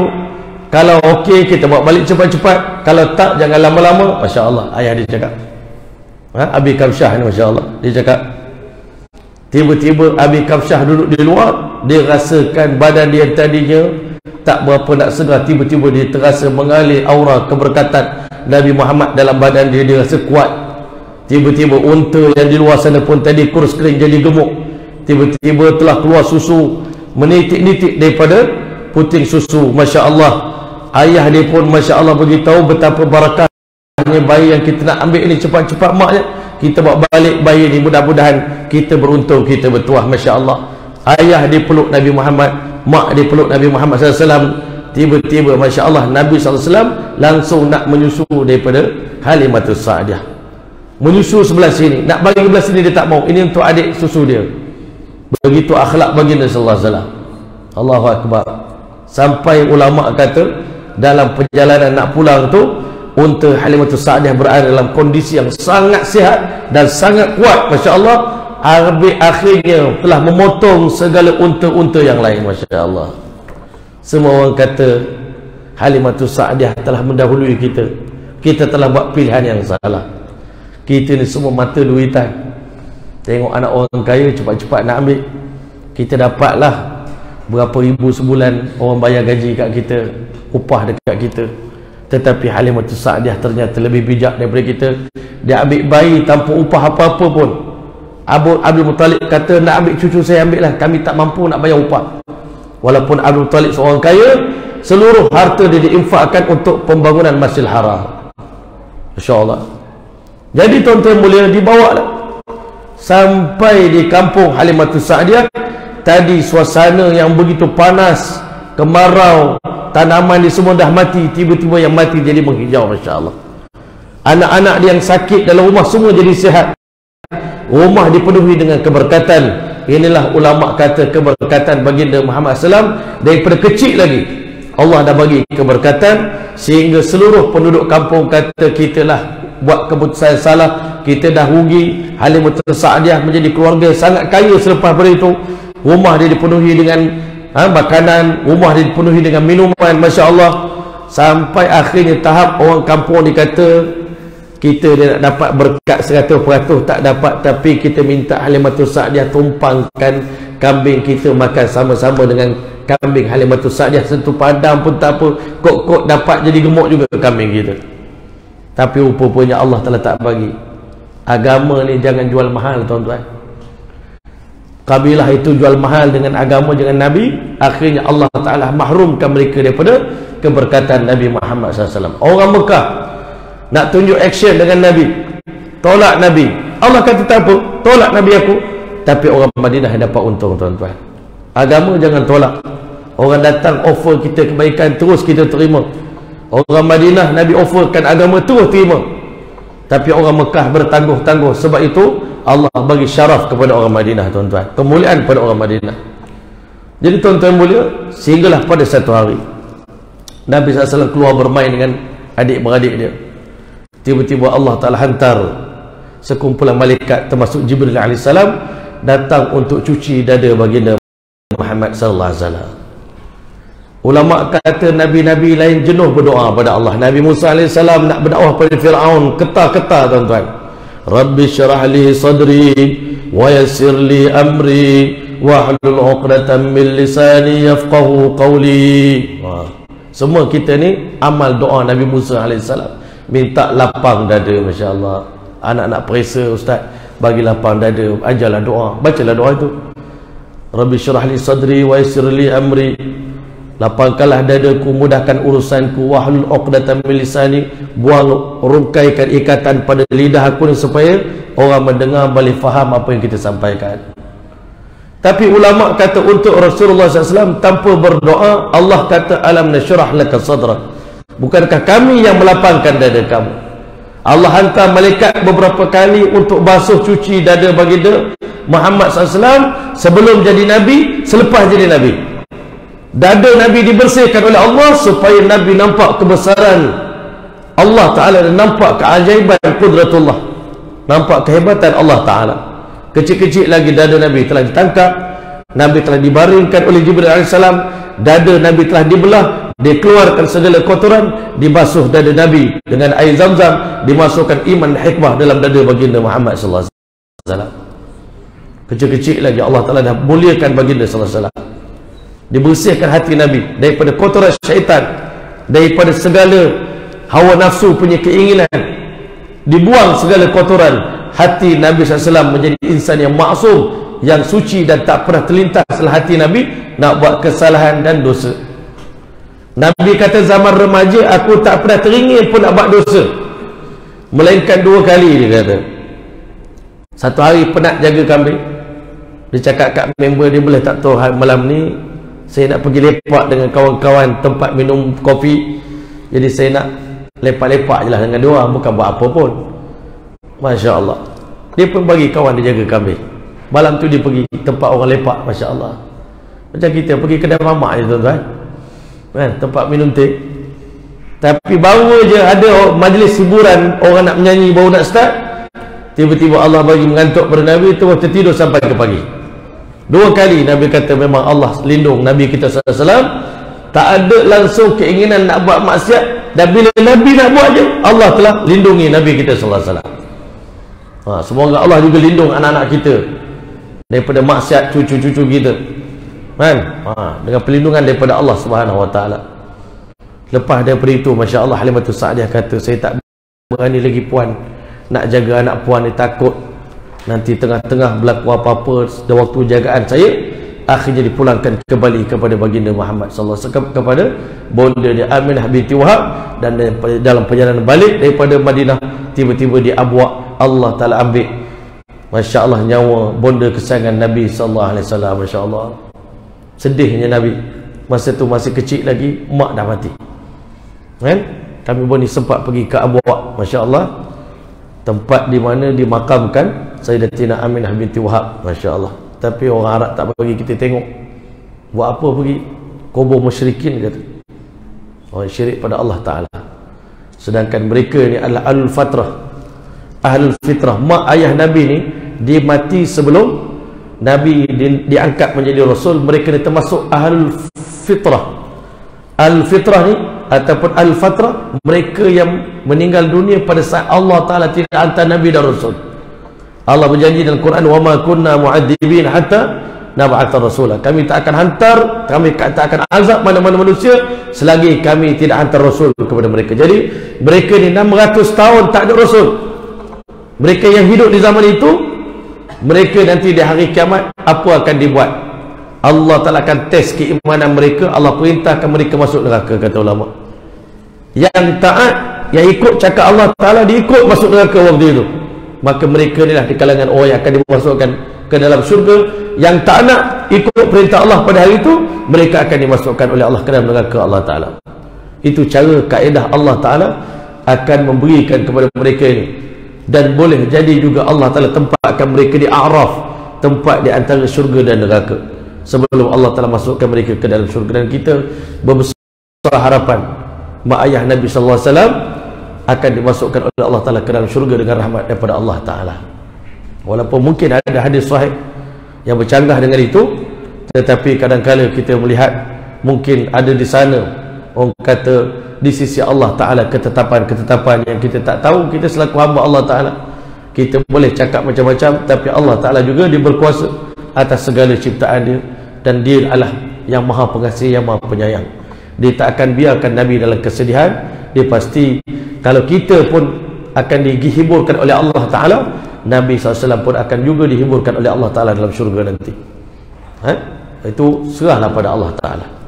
Masya Allah, ketetapan ulama kata, di mana mak ayah Nabi SAW, satu golongan kata mak ayah Nabi dalam neraka, walaikumsalam, dia ada dalil juga. Satu golongan kata mak ayah Nabi dalam syurga, berdasarkan kepada huraian tadi. Masya Allah. Imam Abu Hanifah kata, saya tawakuf, saya letak tengah-tengah, serah pada Allah Ta'ala, dia nak buat apa pun. Ini semua ciptaan dia, makhluk dia. Jadi tuan-tuan dan rahmatullah Allah sekalian, balik daripada Abuak itulah Masya Allah, atuk Nabi SAW ni punya sedih dengan kematian menantu dia, kematian anak dia. Akhirnya Nabi SAW ditatang macam minyak yang penuh. Masya Allah, dijaga Nabi. Sehingga ulama kata di samping Kaabah ada satu tempat duduk yang khusus untuk Sayyidina Abdul Muttalib. Anak-anak dia pun tak boleh duduk. Bila Nabi SAW datang, Nabi duduk atas sejadah tu, tuan-tuan. Pakcik-pakcik dia kata, jangan Muhammad, ini tempat atuk ni. Maka Abdul Muttalib kata, biarkan anakku ni. Dia cakap anak bukan cucu, anakku nak duduk atas ni, biar dia duduk. Masya Allah, sayangnya Abdul Muttalib kepada baginda Muhammad sallallahu alaihi wasallam. Seluruh kasih sayang ditumpahkan, sehingga pakcik-pakcik dia kata, tak pernah kami tengok Abdul Muttalib mencintai anak-anak kami sebagaimana mencintai baginda Muhammad sallallahu alaihi wasallam. Akhirnya pada usia Nabi 8 tahun 4 bulan, Allah ambil pula atuk dia Abdul Muttalib, diwafatkan oleh Allah Ta'ala. Nabi berpindah ke rumah Abu Talib, pakcik dia. Masya Allah, pakcik Nabi ni dulu orang kaya, Abu Talib, tapi kerana banyak juga bagi sumbangan pada Masjidil Haram, dia jadi miskin. Banyak support jemaah haji. Zaman dulu jemaah haji pergi menunaikan haji, hotelnya ditanggung oleh keluarga Abdul Muttalib, makan minum ditanggung, penempatan penginapan ditanggung. Sebab tu saya marah satu orang Pakistan tu, dia jaga troli dekat airport Jeddah. Saya kata nak ambil troli, boleh bayar 3 riyal. Saya kata nak ambil troli kena 3 riyal. Wah, saya masa tu bila dia cakap kasar, kita pun marah juga. Kita pun cakap kat dia, setahu aku lah zaman musyrikin dulu jaga Masjidil Haram ni, dia tak ambil pun teks apa-apa pun pada jemaah haji, bahkan mereka korbankan lagi. Yang korang semua sekarang ni hidup negara Arab yang kaya raya, ada minyak, tapi korang ambil teks macam-macam daripada jemaah haji. Apa hal? Harga hotel melambung, harga tiket melambung, harga ini, bahkan troli ni patut negara Arab tak ambil ni cukai troli. Tapi nak buat macam mana, itulah hakikat dia berlaku. Sedangkan zaman dulu, walaupun mereka tu berada pada agama yang tidak beriman pada Allah, tetapi mereka sangat bangga dapat berkhidmat kepada hujjaj jemaah haji. Allahu Akbar. Ini bukanlah kita jadi modal nak marah dia pula. Nanti jangan tuan-tuan ambil poin ni pergi marah ke Pak Arab. Kami dengar ustaz kat Malaysia tu cakap macam tu. Bukan, tapi sekadar nak bagi fikir lah tuan-tuan. Jangan kedekut sangat sampai nak pakai troli pun kena bayar. Kat Malaysia semua troli free je kat airport. Masya Allah, ini troli pun kena charge, air zam-zam pun kena bayar. Apa cerita kan? Semua nak jadi duit. Kita fikirlah sendiri. Kita ni Allah bagi minyak ni sebabkan berkat agama, berkat ada apa, ada Kaabah ni lah kau jadi kaya. Dan kau dah dapat kaya, kau nak charge pula orang datang menunaikan haji. Jadi tuan-tuan rahmatullah, dipendekkan cerita, Abu Talib jaga Nabi SAW lebih daripada anak dia. Sentiasa dahulukan Nabi, bab makan minum bagi Nabi Muhammad SAW dulu, ya. Selagi Muhammad tak makan, anak lain tak akan makan. Tapi Nabi Muhammad akan ajak adik-beradik pupu dia akan makan sama-sama dengan Nabi SAW. Abu Talib dah nampak kematangan, kecerdasan Nabi Muhammad ni, sehingga satu hari Masya Allah, ketika Abu Talib nak keluar pergi berdagang di negeri Syam, Masya Allah, dia nak tinggalkan Rasulullah SAW. Nabi sangat kasih pada Abu Talib. Nabi tak pernah dapat kasih sayang seorang ayah. Sebab itu bila Nabi Abu Talib wafat, sahabat Nabi ada juga yang terkasar bahasa bercakap tentang Abu Talib. Nabi bersedih dan Nabi marah. Nabi kata, Ammur rajul sin wa abihi, pakcik bagi seorang sama macam bapak dia. Betul, kamu hina Abu Talib sama macam kamu menghina bapak aku. Masya Allah. Nabi SAW masa Abu Talib nak mula tinggalkan Nabi, tak pernah berenggang dengan Abu Talib ke mana-mana pun. Maka pada hari itu bila dia tengok Abu Talib dah naik unta, Nabi SAW menangis waktu itu nak ikut. Akhirnya Masya Allah, Abu Talib kata, umur Nabi baru 12 tahun, jom naik ikut pakcik, sama-sama kita pergi berdagang. Allah Ta'ala ajar satu lagi ilmu seni dalam berdakwah, itu ilmu perdagangan. Orang berdakwah ni, dia bukan boleh berdakwah pakai hukum. Nak berdakwah, nak tackle orang, bukan pakai hukum. Kita hari ni nak berdakwah tak reti cara tuan-tuan, kan? Orang nak jual kereta, ada dia cerita dekat tu, orang nak beli kereta mahal-mahal ni, ada dicerita masalah kereta kan, jangan pakai kereta ni tuan, dia punya absorber dia saja sebelah ni pun 8,000. Ustaz berani ke kan? Hari ni kita tak kerti berdakwah tuan-tuan, dah lah tak dakwah orang kafir ni masuk Islam. Orang kafir nak masuk Islam, kita kata engkau berani ke nak bersunat? Nak kena engkau masuk Islam, kau kena sunat tau. Mula-mula jumpa orang, first impression tanya hal sunat dulu kan. Yang kedua, tak ertinya kita ni berdakwah, engkau masuk Islam ni kerana nak kahwin dengan perempuan Melayu kan. Ini orang Melayu kita dalam berdakwah menyantuni para mu'alaf. Dua tu soalan selalu orang tanya. Kecil hati mu'alaf ni tuan-tuan, tak kecil hati ke mu'alaf ni? Kita ni punya lemah teknik dakwah kita, tetapi Nabi kita sallallahu alaihi wasallam dalam berdakwah tak cerita masalah. Orang nak beli kereta, jangan cerita masalah dulu, bagi dia berminat dulu dengan kereta kita, test drive dulu, bagi dia rasa dulu, bagi minum teh dulu. Saya pergi ke butik LV dekat Paris tuan-tuan, masya-Allah. Kawan-kawan banyak duit dia pergi beli, lama sangat dia orang, kita duduk kat luar sejuk-sejuk, sejuk dah kat luar ni, mesti sejuk. Baik aku masuk dalam, dia bagi minum kopi percuma. Alhamdulillah, tengah lapar-lapar. Orang putih pun tahu cara skill macam mana nak tackle orang boleh beli barang. Memang barang tu mahal, tapi dah kena kopi secawan ni tuan-tuan. Itulah skill bisnes Nabi bawa dalam dakwah, masya-Allah. Allah Ta'ala bagi pendedahan Nabi umur 12 tahun dah jadi peniaga peringkat antarabangsa, masya-Allah. Nabi berdakwah ke negeri Syam, tapi Abu Talib sangat pelik, masya-Allah. Beberapa pengalaman dia bersama dengan Nabi dalam safar. Orang hebat ni tuan-tuan, dalam musafir kita boleh belajar sesuatu dengan dia. Orang tak hebat, kita musafir dengan dia, banyak perangai buruk kita tengok. Nak kenal orang ni baik tak baik, musafir dulu dengan dia, keluar semua perangai tak boleh. The true color will come out. Semua perangai dia sebenar, panah baran, mudah marah, kelang kabut. Ini semua yang lambat-lambat sangat kan, lembab. Orang dah nak pergi berangkat, dia duduk main lagi kat airport ni. Mutawif pening kepala tuan-tuan. Sebab apa? Lembab sangat, nak marah tak boleh. Ini jemaah, nak marah tak boleh, kan kecil hati pula merajuk. Nak marah macam mana? Ini dalam musafir. Abu Talib dia tengok sepanjang perjalanan awan menaungi kepala baginda Muhammad SAW jadi payung tuan-tuan, ikut Nabi berjalan. Anak saudara aku ni yakunu lahu sya'nun fil mustaqbal, dia ada satu apa orang kata, kecerahan masa depan, dia sangat cerah nanti satu hari nanti, masya-Allah. Dan pengalaman yang kedua, masya-Allah, Abu Talib sebenarnya tak sampai pun lagi ke tempat berniaga tu. Dalam perjalanan, masya-Allah, hari tu dia orang lalu dekat sebuah gereja.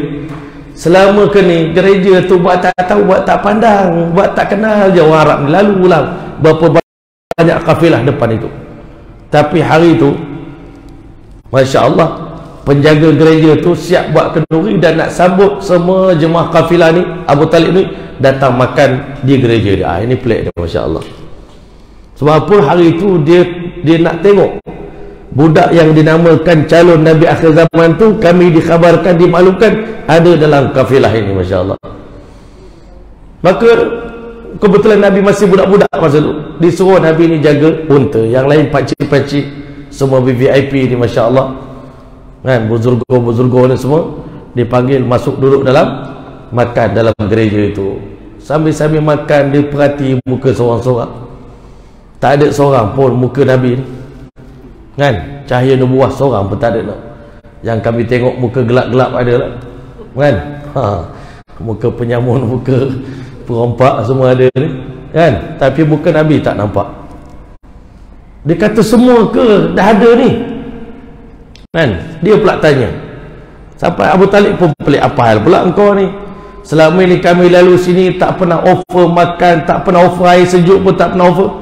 Tiba-tiba hari ni siap nak buat jamuan, lepas tu tanya pula dah semua ke ada? Dia kata yalah, yang tua-tua semua ada, tapi seorang anak muda nama Muhammad tu kami tinggal, dia keluar jaga unta, masya-Allah.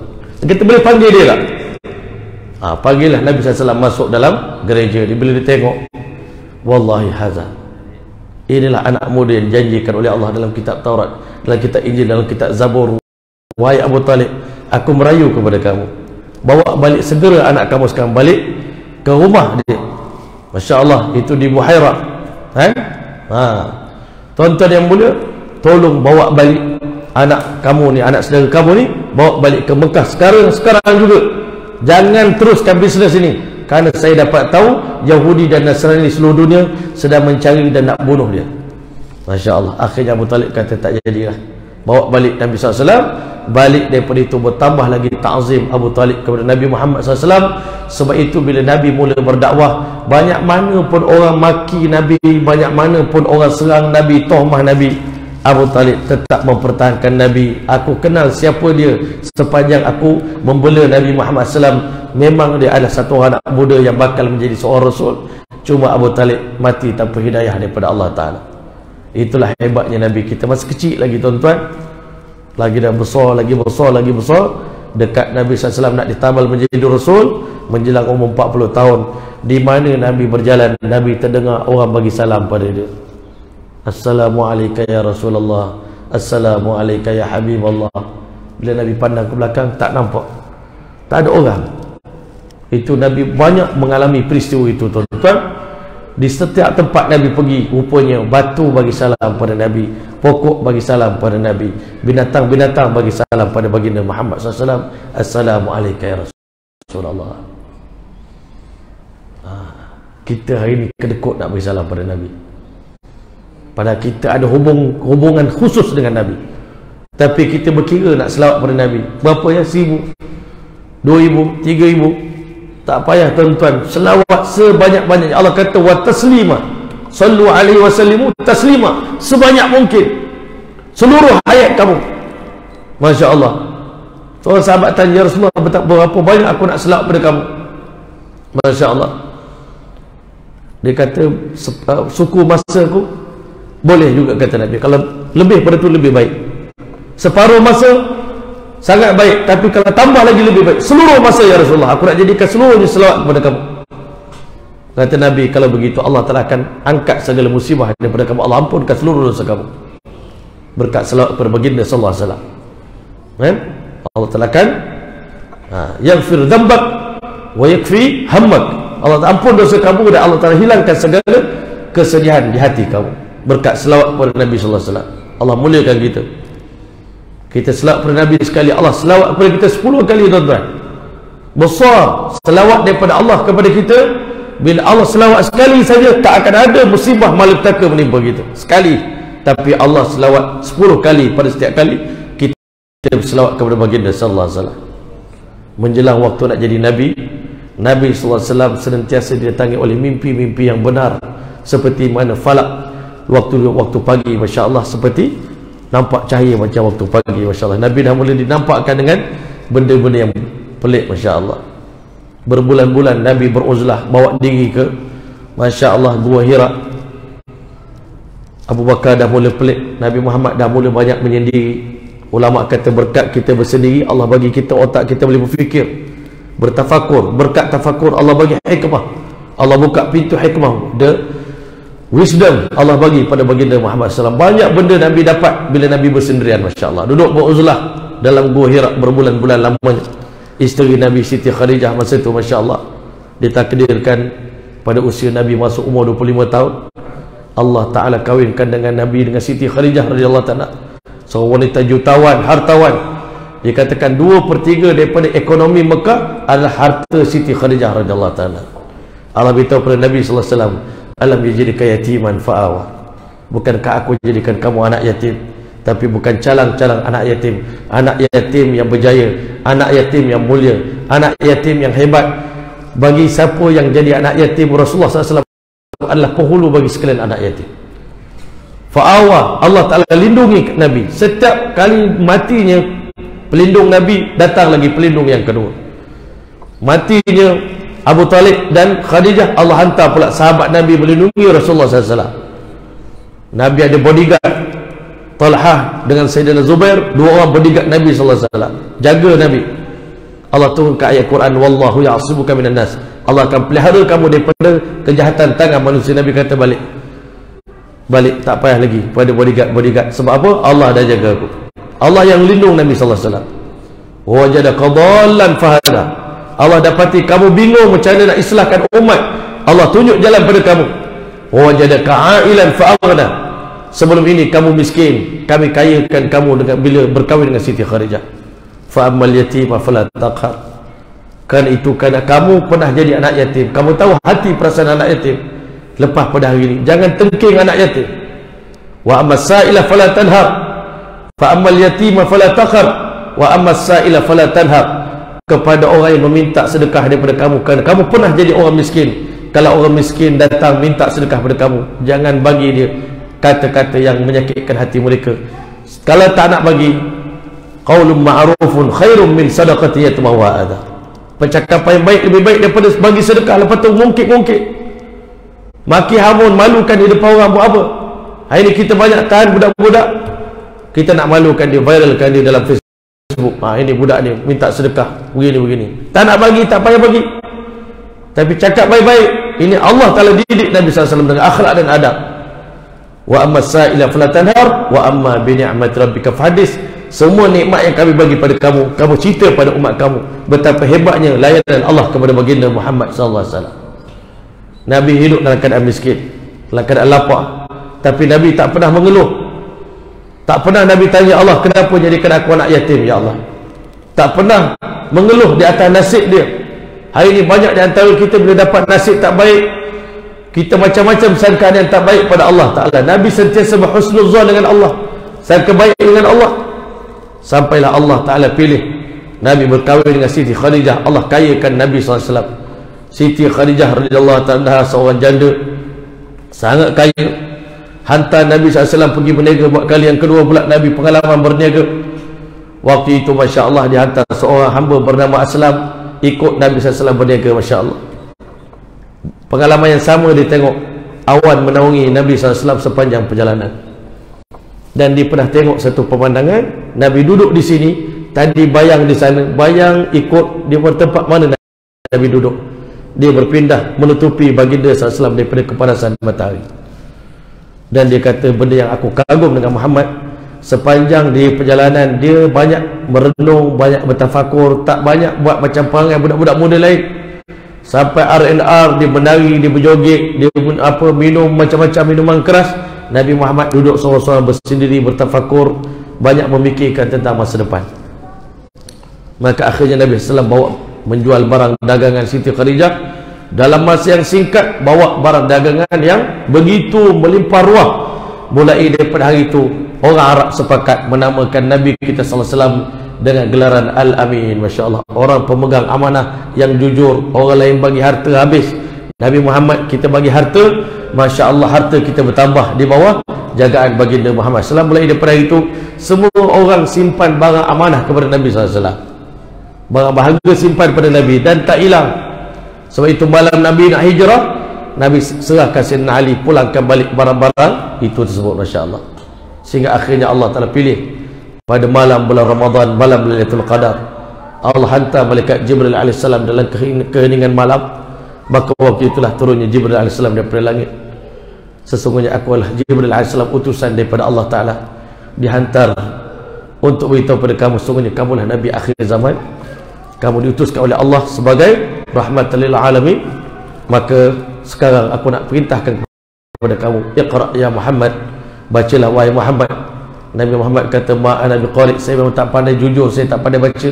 Iqra ya Muhammad, bacalah kamu wahai Muhammad, saya jujur saya tak pandai baca. Iqra ya Muhammad, bacalah kamu wahai Muhammad. 3 kali Nabi dipeluk dengan kekuatannya sangat dahsyat. Ulama kata pelukan Jibril bukan sekadar peluk, tetapi peluk transfer rohaniah malaikat Jibril alaihissalam ke dalam ruhnya baginda sallallahu alaihi wasallam.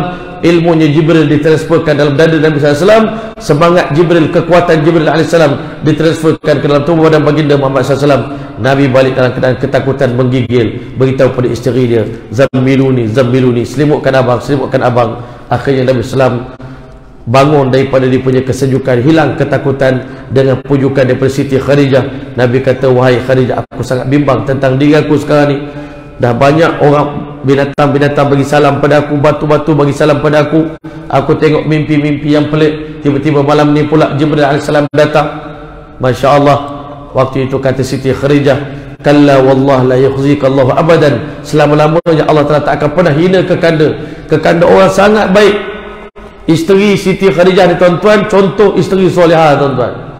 Kalau kita dapat isteri macam Siti Khadijah tuan-tuan, bahagia hidup kita. Walaupun ulama kata Nabi kahwin banyak selepas Khadijah meninggal dunia, tetapi tak ada satu pun isteri yang menandingi kehebatan dan juga penjagaan kasih sayang Siti Khadijah radhiyallahu ta'ala. Sebab itu Nabi sangat sayang pada Khadijah. Tuan-tuan yang mulia, Khadijah jaga Nabi, bagi semangat pada Nabi. Akhirnya kata Siti Khadijah, besok pagi insya-Allah saya akan bawa abang pergi jumpa pakcik saya Waraqah bin Naufal. Dia seorang Muslim ahli kitab yang beriman pada Allah. Dia akan ceritakan segala-galanya tentang apa yang menimpa kekanda. Bila Nabi datang, Nabi ceritakan pengalaman dia. Kata Waraqah bin Naufal, itulah Jibril AS yang satu masa dulu pernah datang pada Musa, hari ini datang bertemu dengan baginda sallallahu alaihi wasallam. Dan sesungguhnya engkaulah Nabi akhir zaman yang Allah Ta'ala janjikan, yang Allah berikan khabar gembira kepada umat ini. Maka tiba-tiba Waraqah bin Naufal menangis. Dia kata, apa? Ya laitani kuntu ma'ak. Alangkah bertuahnya Allah panjangkan umur saya sehingga saya dapat menyertai rombongan Rasulullah SAW berhijrah ke Madinah Al-Munawwarah. Itulah panjang lagi cerita tentang Nabi. Ulama kata Maulidur Rasul daripada umur 1 tahun sampai umur 40 tahun. Itulah kisah Maulidur Rasul sallallahu alaihi wasallam yang hari ini tuan-tuan, kalau kita dengar cerita ini, masya-Allah kan, hari ini kenapa ulama kata kita berulang-ulang sebut tentang Maulid? Kerana hari ini sebahagian umat Islam menganggap Nabi dah wafat, maka cinta pada Nabi pun dah hilang daripada hati orang Islam. Cinta pada sunnah Nabi pun dah hilang, cinta pada dakwah Nabi pun dah hilang. Hari ini kita sebut tentang Maulidur Rasul supaya kita seakan-akan Nabi baru lahir, Nabi baru hadir dalam hidup kita. Macam mana seorang ayah, ibu, ayah, adik-beradik akan bergembira dengan kelahiran Nabi SAW, yang kurang bersemangat jadi bersemangat bila kita cerita tentang Maulidur Rasul. Hari ini mudah-mudahan hidup kembali perasaan dan jiwa umat Islam yang telah mati perasaan cinta pada Nabi, kembali berputik cinta tersebut dan bersemi dalam hati kita. Mudah-mudahan insya-Allah dengan cinta ini, masya-Allah, barang siapa yang mencintai aku, kana ma'i fil jannah, akan bersama dengan aku dalam syurga. Mudah-mudahan Allah terima majlis kita pada malam ini sebagai tanda kasih sayang kita pada Nabi SAW. Saya kalau cerita Maulidur Rasul ni tuan-tuan, nak cerita lebih lagi, banyak lagi sebenarnya, tapi tak berani juga nak cerita lebih-lebih. Takut tuan-tuan pula insya-Allah kan, takut letih. Tapi mudah-mudahan duduk kita daripada pukul 7.30 sampai pukul 9.30, mungkin sejam lebih ni, insya-Allah mudah-mudahan inilah bukti kecintaan kita pada Nabi SAW. Kita yang lahir di akhir zaman tak pernah tengok Nabi, yang mana para sahabat kata kamu lebih bertuah daripada kami kerana kamu lahir dalam keadaan kamu tak pernah bermusuh dengan Nabi. Sebab itu saya nak kata orang Melayu ni bangsa yang bertuah, yang mana kita ni masya-Allah nenek moyang kita tak pernah sekalipun menghalau para pendakwah yang datang bawa Islam. Kita terus menerima masya-Allah dakwah yang disampaikan oleh mereka, menunjukkan betapa indah, betapa baiknya nenek moyang kita dan betapa hebatnya mereka ini. Dalam kali itulah kita tengok negara kita adalah di antara negara yang paling banyak berselawat kepada Nabi sallallahu alaihi wasallam, ketika mana bangsa-bangsa lain, umat-umat lain hari ini telah menjauhkan diri mereka daripada memperbanyakkan selawat kepada Nabi sallallahu alaihi wasallam. Di negara kita juga Allah telah hantar ahlul bait Nabi berkampung di Nusantara ini, masya-Allah. Ini sebagai tanda Allah telah cintakan bangsa ini. Mudah-mudahan kita bersyukur pada Allah Ta'ala. Sekian daripada saya, qul qouli hadza wa astaghfirullahal azim wa li wa lakum wa lisa'il muslimin wal muslimat fastaghfiruhu ghafurur rahim. Wassalamualaikum warahmatullahi wabarakatuh. Doakan di pertemuan akan datang kita dapat sambung lagi kitab kita Nurul Yaqin fi Siratil Sayyidil Mursalin. Mudah-mudahan insya-Allah bertambah kita muzakarah cerita tentang Nabi, bertambah kasih dan sayang kita kepada baginda Muhammad sallallahu alaihi wasallam, insan yang terlalu mulia di sisi Allah Taala. Mudah-mudahan kita Allah terima kita sekian. Wabillahi taufiq wal hidayah. Wassalamualaikum warahmatullahi wabarakatuh. A'udzubillahi minasyaitonir rajim. Bismillahirrahmanirrahim.